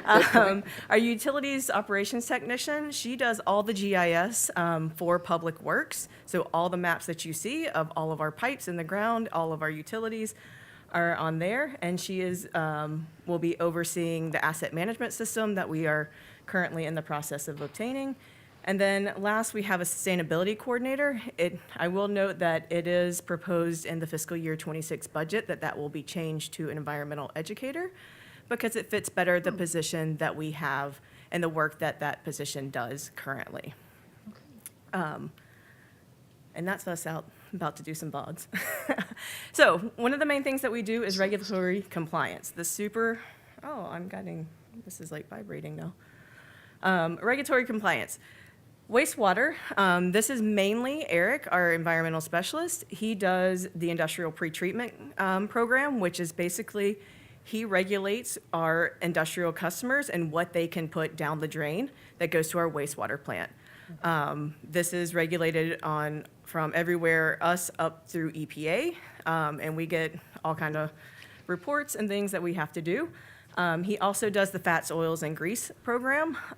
This is anyone that puts fats, oils, and grease is mostly restaurants, but it is our food service establishments in the city. He makes sure that they actually have a grease trap, so we're not creating fatbergs in our system and clogging our pumps, and also that they clean them. Not that just they have them, but they clean them as well, so we don't have sanitary sewer overflows. He also runs a private lift station program. We have 50 private lift stations in the city. So, yes, which is double the public lift stations that we have. So he goes around annually and inspects every private lift station in the city and meets with their maintenance teams to make sure that they're maintaining properly. And then he also does all the sanitary sewer overflow and illicit discharge reporting. So anytime we have an overflow or someone dumps things into our stormwater system, we are legally obligated to report it to DEP. So he does all of that reporting for us as well. Stormwater regulations, this is mostly me. We are in the National Pollutant Discharge Elimination System Municipal Separate Storm Sewer System, mouthful, or NPDES MS4. This regulates everything that goes into our stormwater system and that goes out into the bay from all different directions, whether it is in stormwater or if there is overflows from the wastewater side or those things. I also am overseeing the stormwater master plan that is currently going on. Right now, we are moving quite along. We're about to start our capital budget section, so yay, projects. For public works portion of the community rating system, I do most of this because the stormwater is the most, is what public works contributes to the community rating system and how we deal with our stormwater system.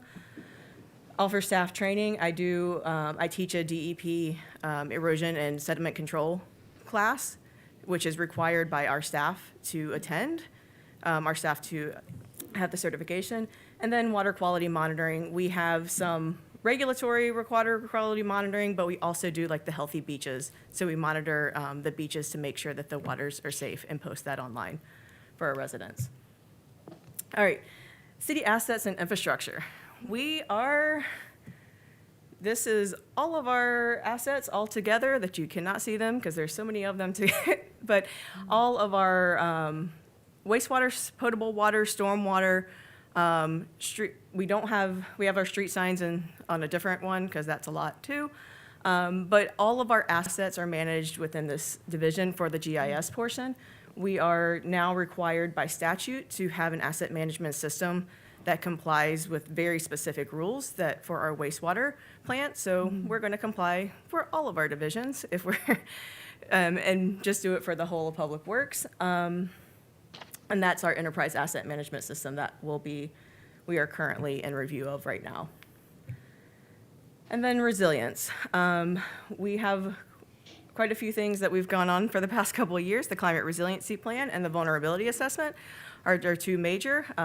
Yay, last week I finally got DEP's check mark of approval. Our vulnerability assessment has been approved by DEP and all of our maps and models. So we've got that one big on our list, which is important because you cannot apply for state funding without your vulnerability assessment. So now we have that opened up to us. We have a couple of projects and things that we have going on or trying to get going, like the Resilient Ready Oldsmar. We also have added in quite a bit into the comprehensive plan when we did the redo last year. We added a whole section for resilience and making sure we added into every section of the comprehensive plan. And then any infrastructure projects that we do, I typically review for resilience or sustainability portions that we don't technically have a policy to add in. We do unofficially have a policy to make sure that we are doing the best we can for our public infrastructure. All right, so this is the part that everybody sees, our community engagement and involvement. This is typically either myself or was the sustainability coordinator, hopefully in the future the environmental educator. Some of our major programs that we've done, our Save Our Bay program, hopefully you've all heard of it. The 4 that we have going on are our vertical oyster gardens, which we just moved to Seaside Estates a couple weeks ago. They've offered to host them while our pier is being repaired. Our tree inventory, which is still up. Anyone can go on the app or on the website and mark trees in their neighborhood. We asked you to do that. It's kind of fun. Go take a walk with your kids or with yourself. Tea Time for Science we did last year, which was looking at how our soils, how they absorb carbon essentially and how they break down in the system. I will say we had a tropical storm come through in the middle of that project, so we got some interesting results of that one. And then our next program or project will be on June 21st, we will launch it. It is microplastics in our surface waters. So this is going to look at stormwater ponds, the bay, and different types of surface waters from different areas within the city to see how microplastics are kind of everywhere and what we can do to help reduce that. So, and all of this is just to improve our water quality. All right, workshops and outreach. One of our most popular programs is the Rain Barrel program. We do this usually once or twice a year. We have, depending on what we have, we get our barrels from our water treatment plant. So we don't have to send those to landfill. We reuse them for the Rain Barrel program, which is nice because then we can provide free barrels and we take something out of the waste stream. Like I said, it depends on how many we have in a year. We typically do a minimum of 25 in one class. If we have more, then we'll do an additional class. Over the past, I've been here just over 6 years, we've given away over 300 barrels. So, and like I said, this one usually Deb will post it on social media and it will sell out I say sell out, it's free, but it will sell out within like 2 days. People wait for it all year. This year we started a composting program, similar to what some of the other municipalities have done, where we provide compost bins. Ours is a little different because most of the other ones just do provide an online class. People take it and then check a box and they get their bin. We do ours in person because why not? So we launched this year. We had a sold out first class. It went really well. We do currently plan to have 1 to 2 a year, depending on what we have in funding for the year. But that one went really well. Florida-friendly landscaping, rain gardens, we do that. You can see our rain garden, I will say, on the right-hand side. I will caveat, we had just put new mulch and did trim back, so it looks like it's a little sparse, but that's because we did our annual pruning of the garden. So it always looks a little less full at that time of year. We do summer camps, winter camp, all the camps for the kids, water conservation, and then stormwater also things. And then you can see us there. I used to have a series called Science Saturday where we would have a different scientific topic every month that people would come and learn about. And that's kind of what we got. If you have any questions? I do, Yes. if I may. First of all, thank you. And I know I try to talk about this stuff all the time. The impetus of me asking was I started searching other municipalities throughout the state that was trying to figure out were similar in size. A lot of things that they were doing, it's just like, sea turtles. Well, we don't have a sea turtle population here that I know of, at least. We do not. And so what I stumbled upon was the rain barrels. And there was a city, forget which one, it was Deerfield Beach or Melbourne, because those are the two that we're looking at. And what they did was give rebates to their residents. It was like a $50 rebate, and you get the rain barrel.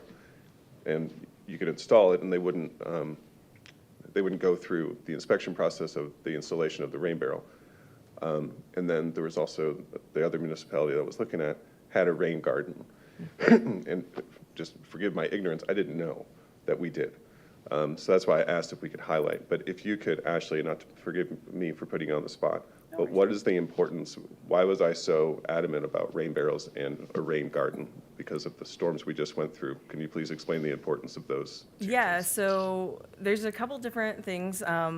Right now, our rain barrels are super important because if you haven't noticed, it hasn't rained in a little while. It's a little bit dry. One of a rain barrel that we do, the 55-gallon barrels, if you have a downspout or just something off of your roof, you can fill that in a storm in less than 10 minutes. And then you have water for your gardens in the area. Also, during a large storm, it is an extra source of storage. I mean, it only holds so much, but it can hold extra water that won't to help with flooding. Rain gardens are great because they do a couple of different things. Their purposes, most are built in a kind of bowl shape, so they do hold water, and the goal of them is to hold water long enough so that the nutrients and runoff and all the sediments and things that you don't want out into the bay filter down through the garden and into the ground before they wash out into our waterways. Right. Yeah. Right. Thank you for that explanation. So you just see why I was so intrigued, and then Felicia's like, we already do that. I'm like, well, yeah, I've been on council for like 5 months. I didn't know. So thank you for highlighting that, Ashley. But it's also one of those things where just the education of forgive me, but everybody. It's just like, no, if you don't have a rain barrel, if you miss the free program where we've given out hundreds, try to go get one. And as much like, not everybody's going to have one, but say they did, but you lessen, the runoff by 55 gallons, 60 gallons of water going through those storms, the collective effort maybe puts a dent in it a little, helps your neighbors out at least in your immediate vicinity. That's where I was going. I will not stop looking for other ideas, so forgive me if it feels like a pester, but I just think it's important, especially with just what we went through with the 2 storms. It was the damage and those sorts of things, but the environmental impacts, and just seeing the different ways that we could try to curtail some of those impacts was what I was searching for. We're doing some of it, and like I said, I will continue searching, but that's why I asked for this tonight. That's all I had, Mayor. Thank you.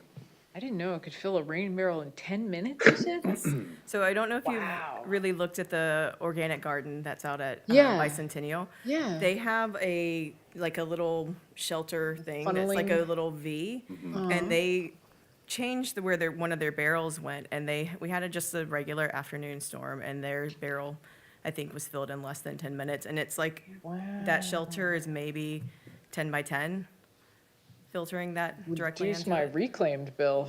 No, that's what I'm saying. And not everybody has reclaimed either, so that's really cool. I always joke that I shouldn't promote the water conservation because I'm paid out of the water utility. But that's what we do.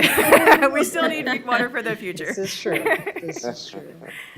Thank you so much, Ashley. And it's amazing, because remember, when you first started 6 years ago, Sustainability Coordinator was your title. It was. And I think the Rain Garden was one of the first couple of programs we did, and then COVID came, and then we put the gnomes out. Remember the gnomes at the Rain Garden? Yep, I the remember that. arts did that with all the things. Yeah, it was. It's just really great to see how much you do for our city and your team now. Thank you, Vice Mayor, for putting this on our agenda. Thank you, Ashley. The rain barrel, I've taken that class with you. It's fantastic. I now have 6 in my backyard because they're fantastic. So we have one main one on each spout of our gutters, and then they have we did PVC pipes to 2 auxiliary ones on each side. And they're never, I don't think they're I'm never allowed to do empty that in during my the summer. neighborhood. But right now, I've been using it to water my plants, and we've got monarch butterflies nesting in our backyard. I'm able to use it for my milkweed. So it's fantastic. I highly recommend. I don't know when the next class will be, but you'll see it on social media. Is it weird? Is it weird if I show up? Try to get that change in the Buy your HOA own barrel, bylaws. Mayor. Thank you, Ashley. Item number 10. Hi, consider the approval of the special event application fee waiver request and use of the city logo for the annual Honor Our Heroes Memorial 5K Run to be held on Saturday, May 24th. On Saturday, May 24th, Oldsmar Cares will host the annual Honor Our Heroes Memorial Run in Oldsmar. Oldsmar Cares is a valued civic organization that has provided support to the local community by funding programs such as stopgap rent, utilities assistance, health screenings, financial assistance programs, employment services, a free food pantry, and free clothes closet for those in need throughout the area. Profits from this race will be utilized by the organization to support its efforts by empowering volunteers and meeting the needs of our community. Item requests a waiver of fees in the amount of $4,235. Consistent with our special event fee waiver policy, the applicant has submitted the required $150 special event license fee, prior year's event financial report, the current year's event budget, statement of allocated proceeds, and the most current IRS tax filing. Upon review, Oldsmar Cares requests that the city waive the fees. All other external costs, including utility fees of $75, will be the responsibility of Oldsmar Cares. The city will be recognized at an appropriate sponsorship level, And the organization may use the city logo to recognize the sponsorship. Copy of our application, or the application, is attached for your review. Staff recommends approval. Thank you. Chair will entertain a motion to approve. So moved. Second. Motion and a second. Do we have any discussion on this item? Looking forward to it. Who's running? I'll be waving. I'll be there, but I'll be waving. Should Great, be. great Yeah. job, guys. Probably walking. Mr. McKinley, do you have something to share with us? Excuse me, Commander McKinley. First off, on behalf of the board of Oldsmar Cares and in my other off time as a post commander for the local VFW, and when I'm bored sitting at home, also the director of events for the Upper Tampa Bay Chamber of Commerce, right? We're putting all the things on. I personally wanted to say thank you for everybody that's continued to help us facilitate this event and give back into our community. Really, our function is to continue to serve our local citizens, the residents throughout this community, and our neighbors as we bring them in to show them how great this city is. And then to be able to put our veterans into good use here that have served our nation and now continue to serve our local community. One key note that I think is important to mention for this year's 5K is that we just had the United States Track and Field Association come and outline our course. They have submitted it to national, so that way we can have this as a certified course throughout the nation, and anybody else that wants to continue to serve and receive national accolades will be able to use our course right here in Oldsmar for another additional high five. And so to me, much like the BMX track, that adds a little bit more legitimacy as well as notoriety to our city and the things that we continue to do as we continue to make these improvements. So again, thank you very much. You've already made your decision, so high five across the board. That's it. Yeah, we didn't vote yet. That, It's looking promising. I was leading to that. It's looking promising, though. It's looking promising. Is there any other questions that anybody have on the details?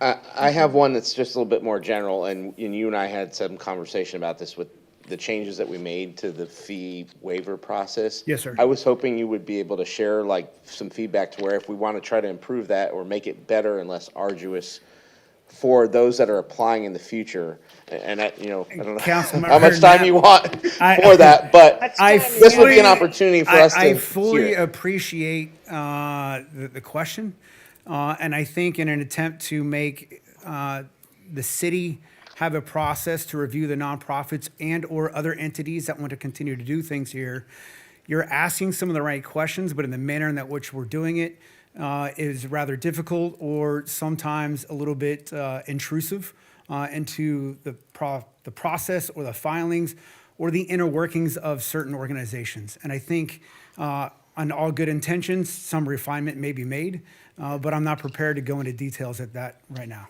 And that's fine. I want to acknowledge that there are needs for improvement. Which and is we're happy to why in the collaborate on same that. month, you're currently briefing the fee waiver request, that the event is happening instead of 2 months ago when we first started. Fair enough. Oh, I see. So you're saying the process of submitting the fee waiver request was so arduous that the event is about to happen and we're just now getting this Yes, before ma'am. council? I understand. Now, again, this is the second major event in which we're using this. Okay. The joke on having the opportunity to do things on behalf of the chamber downstairs is that I'm learning this process.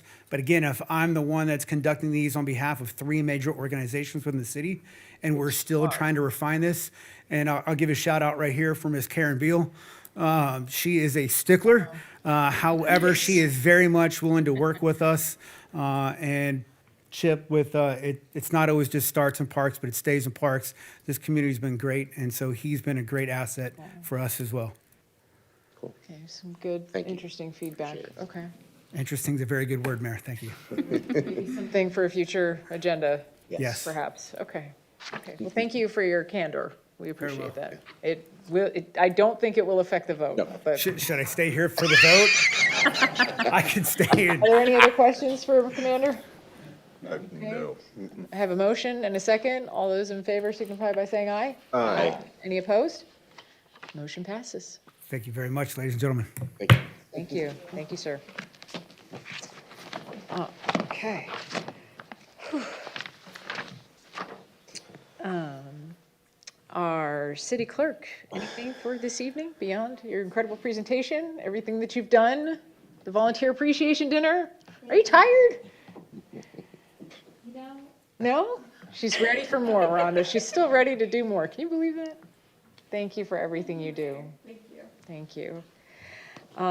City Council, item number 11 is request to excuse the absence of Vice Mayor Steve Graber from the June 3rd, 2025 council meeting per resolution 2003-01. Vice Mayor Graber notified the city clerk's office of his absence prior to the meeting.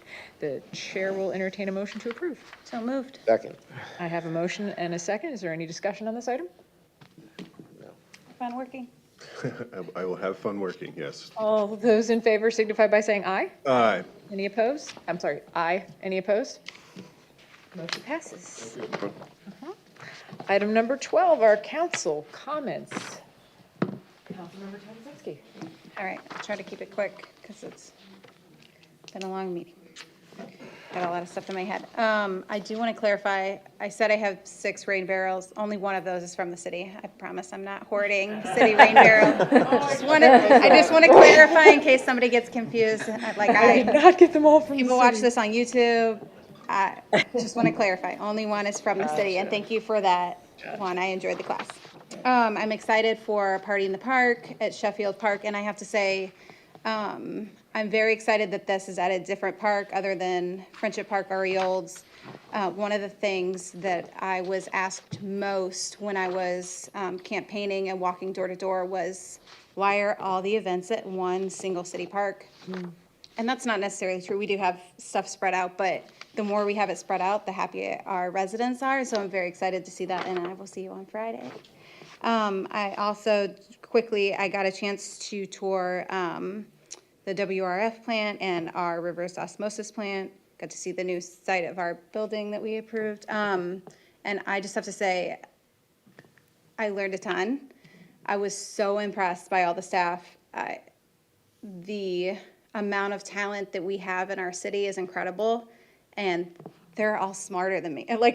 I'm just I'm blown away. Any question that I had, they immediately knew the answer. They had already thought of this. But the organization, the thought that process that's going into our clean water, even preserving and extending the life of, the membranes that we're using in our water system, making sure it's more fiscally responsible for our city and our residents, so we're not expending those resources over and over. It was just, every part of it was well thought out, and I was very impressed, but also grateful to be part of the city of Oldsmar after that tour. So compliments to all of the staff and our city manager for managing all of it.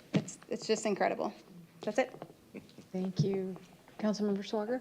Thank you, Mayor. Speaking of our city manager, I have to say congratulations. And I had to read the details because I always see you're winning awards, right? So you were recognized as 2025 Top Influencer in Local Government by the ELGL, and you were one of 100 in the entire country. So to me, that's just tremendous, and I think I speak amongst all council that we're grateful to have you.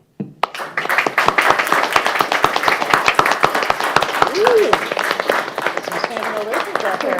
McKinley's standing. You're standing. Oh, you should have stayed for the other bucket list, standing ovation and council comments. And then just wanted to share my condolences with the family that lives on our street. There was a recent passing, and I won't get into the details, but it was just somebody, as Councilmember Tadezewski mentioned, when I was campaigning and going door to door, I met them and just, they were just open arms, and unfortunately, they're no longer with us. So just wanted to share my condolences with the family. Just 2 more things. The Top of the Bay Kiwanis Gala is coming up on May 17th, and that's going to be a fundraiser for Paul B. Stevens School. So that's at Crescent Oaks Country Club, again on May 17th, so 2 weeks from now. And then, last but not least, happy Mother's Day to my beautiful bride, my mother, mother-in-law, my sister, I mean, all the moms. There you go. Just say all of them. That's right. Yeah. But thank you, Mayor. Thank you so much. Councilmember Knapp? Thank you, Mayor. First, I just wanted to, again, give a shout out to, all the teams that made presentations tonight, staff. It's always great to see you highlight not only what you're doing, but all the people you bring along, and that they get their accolades here because they deserve it and probably don't get enough. So thank you for that. Kristen, just wanted to also give a shout out to you and your team for the volunteer dinner. Again, it's kind of that thing of staff getting involved and really everybody jumping in and going above and beyond what has traditionally not been the same setup for those types of events. So you knock it out of the park, and obviously we had a nice newly remodeled space too, so just took it up a whole notch there. So really thankful for that.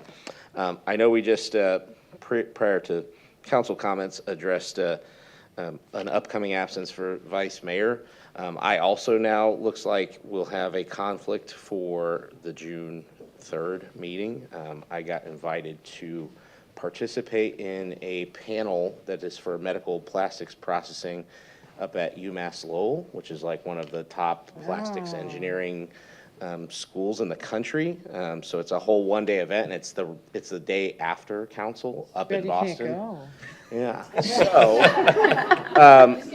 So I know we wouldn't make any sort of decision on this tonight, but I wanted to probe, because I don't know the nature of the vice mayor's absence, to where if we could maybe consider rescheduling that meeting, or just having an excused absence, because. Can we do it three? It was, you can have the meeting with just three. I know, but I was Yeah, like, I mean- if we're okay with that, then by all means. I just Taking want to gauge the temperature for a poll. proposed tentative agenda A addition. meeting with three or reschedule?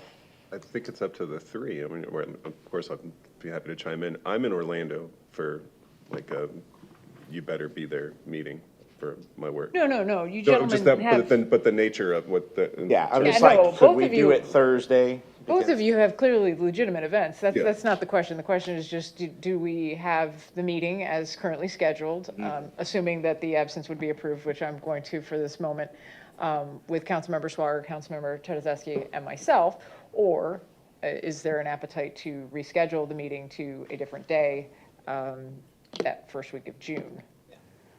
That, Should either need to be Monday or Thursday. But I don't know if that would still be in conflict with the vice mayor. I would, that probably still wouldn't work for vice mayor if you're in I'm Orlando. only gone 2 days, I think.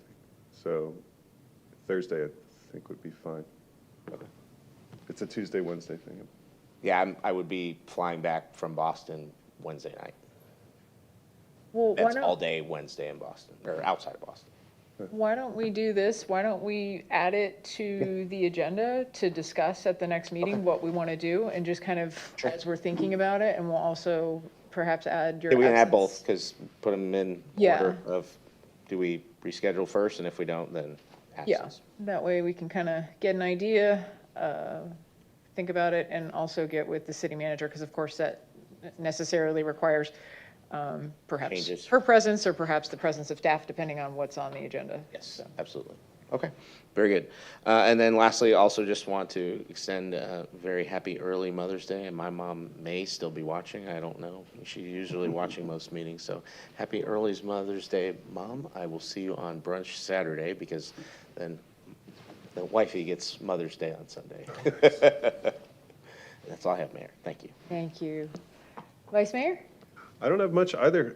Just wanted to say, I will also wish all of the mothers in my life and yours a very happy Mother's Day. And just, I know it's been mentioned earlier today, but just what a wonderful, fantastic, fun event it was at the groundbreaking at the library site.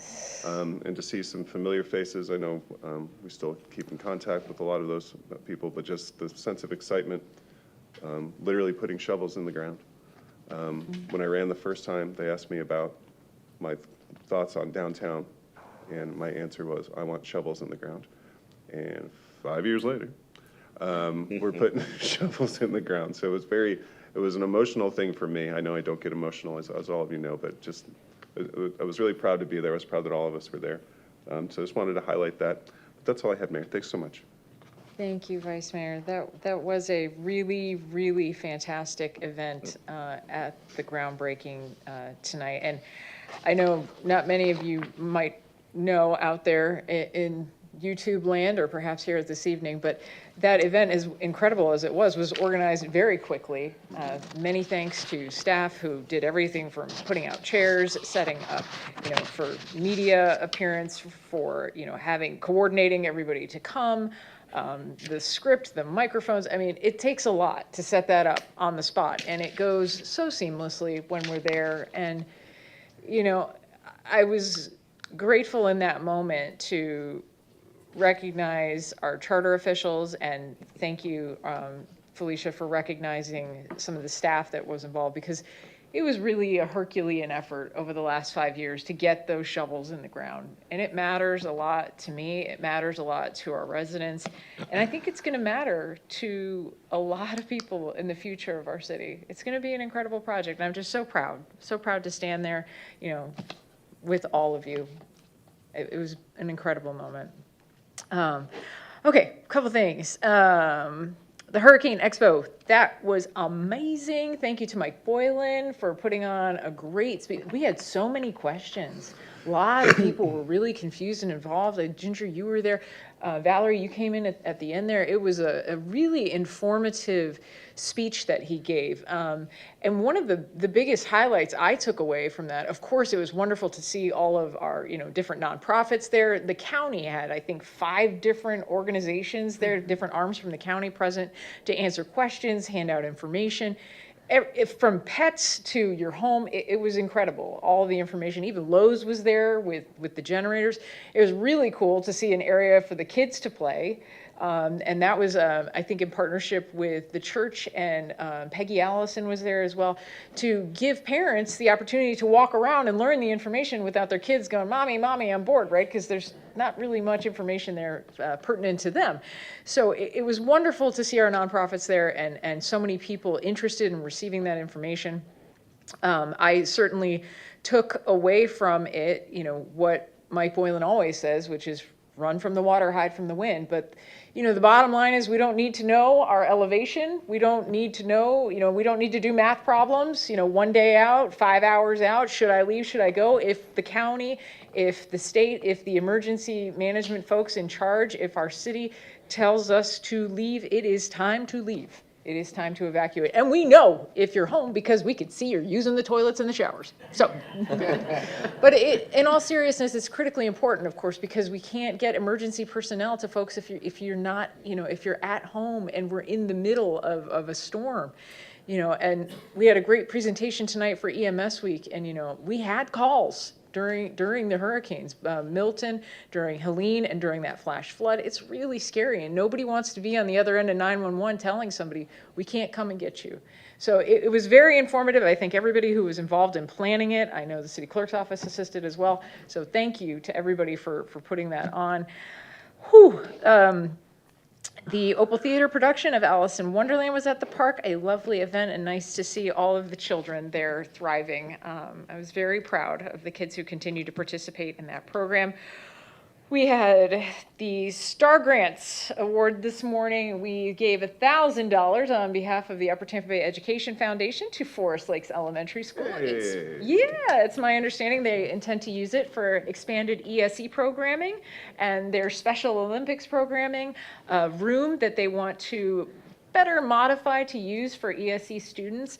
And it's really wonderful because they have such a robust program there for ESE students, which hits close to home for me and many families in Oldsmar. So I'm really glad to see them get money, no strings attached, just a check. We even had to fill out a form promising there are no strings attached. And it just goes to the school to utilize for what they see best, because they know what they need it for. And that's really gratifying to see. Oldsmar Elementary will receive theirs on Friday, so that's exciting. The National Day of Prayer was last week at Oldsmar Baptist Church. I was very grateful to be there, and all of our local pastors, surrounded me, put their hands on, my shoulders, and prayed for me. And in fact, all throughout the week, they're praying for all of you. Each of us has a day, even you, Tom. They do it every year. It was the same program that you've seen in the past with our photographs for each day. And it's really a beautiful ceremony and event. Barry Sullivan and Tracy Sullivan do a great job of hosting it every year. It was very meaningful, and I was proud to be a part of it. And on Saturday, not too busy, on Saturday, the 72nd Annual Gold Star Mothers Convention was at Tico Hall at the Oldsmar Library. Always a pleasure to welcome, especially our local Gold Star mothers, Tony Gross and Michelle Carey, there to have their annual meeting and to visit Veterans Park. I understand Tampa City Councilman Louis Vieira also came midway through the day after I had departed, just to, acknowledge the service and sacrifice of those families. And I believe there might be some additional participation we'll see from them in the Veterans Day ceremony, the Memorial Day ceremony upcoming at the end of May. So, I think I'll leave the rest for the community minute. I appreciate everybody's kind attention tonight. It was a very educational meeting, and I agree with Councilmember Knapp. It sure is nice to see you guys here, and it's also nice to hear the names of the additional staff members. We always, we have a tendency to see department heads, but it's really nice to hear the names and see the faces of the staff. I do want veto power over the photos, maybe. That was not a good photo of me, Daniel. That was not a good one. That was not a good one. You have to run that by Felicia next time. It was a good one of her. It was a little blurry, but I had a ponytail. Out of all the photos. In any event, the other events coming up this weekend were mentioned. I thank our city staff for continuing to offer so many robust programs. Starts in Parks, Chip. Keep it going. Okay, item 13 on the agenda is the approval of the tentative agenda for the May 2025 council meeting. Does anybody wish to add anything or pull anything? Okay. 1, consider rescheduling the June 3rd council meeting. Second one, excuse absence of Andrew Knapp from June 3rd council meeting. Okay. Anybody else? Did we want to wait? It sounded like there could be a percolating agenda item for the fee waiver process. Do we want to let that percolate a bit? We need some time on that. Yeah, I mean, ultimately, I think it, I know Chip did a lot of work on, from the discussion or kind of us planting the seed or me planting the seed on that idea. So I don't know if it'd be worthwhile to just have some discussion with the city manager and Chip to see okay, just kind of kick the tires on ideas of how to get it better, and then maybe from there workshop it and bring it back to council. So I'll take that as a. So we have 2 additional agenda items. The chair will entertain a motion to approve the tentative agenda as amended with the 2 items. So moved. Second. I have a motion and a second. Is there any discussion? All those in favor signify by saying aye. Aye. Aye. Any opposed? Motion passes. And the chair will entertain a motion to adjourn. Moved. I have a Second. motion and a second. This does not require a vote. Our meeting is adjourned. Thank you all.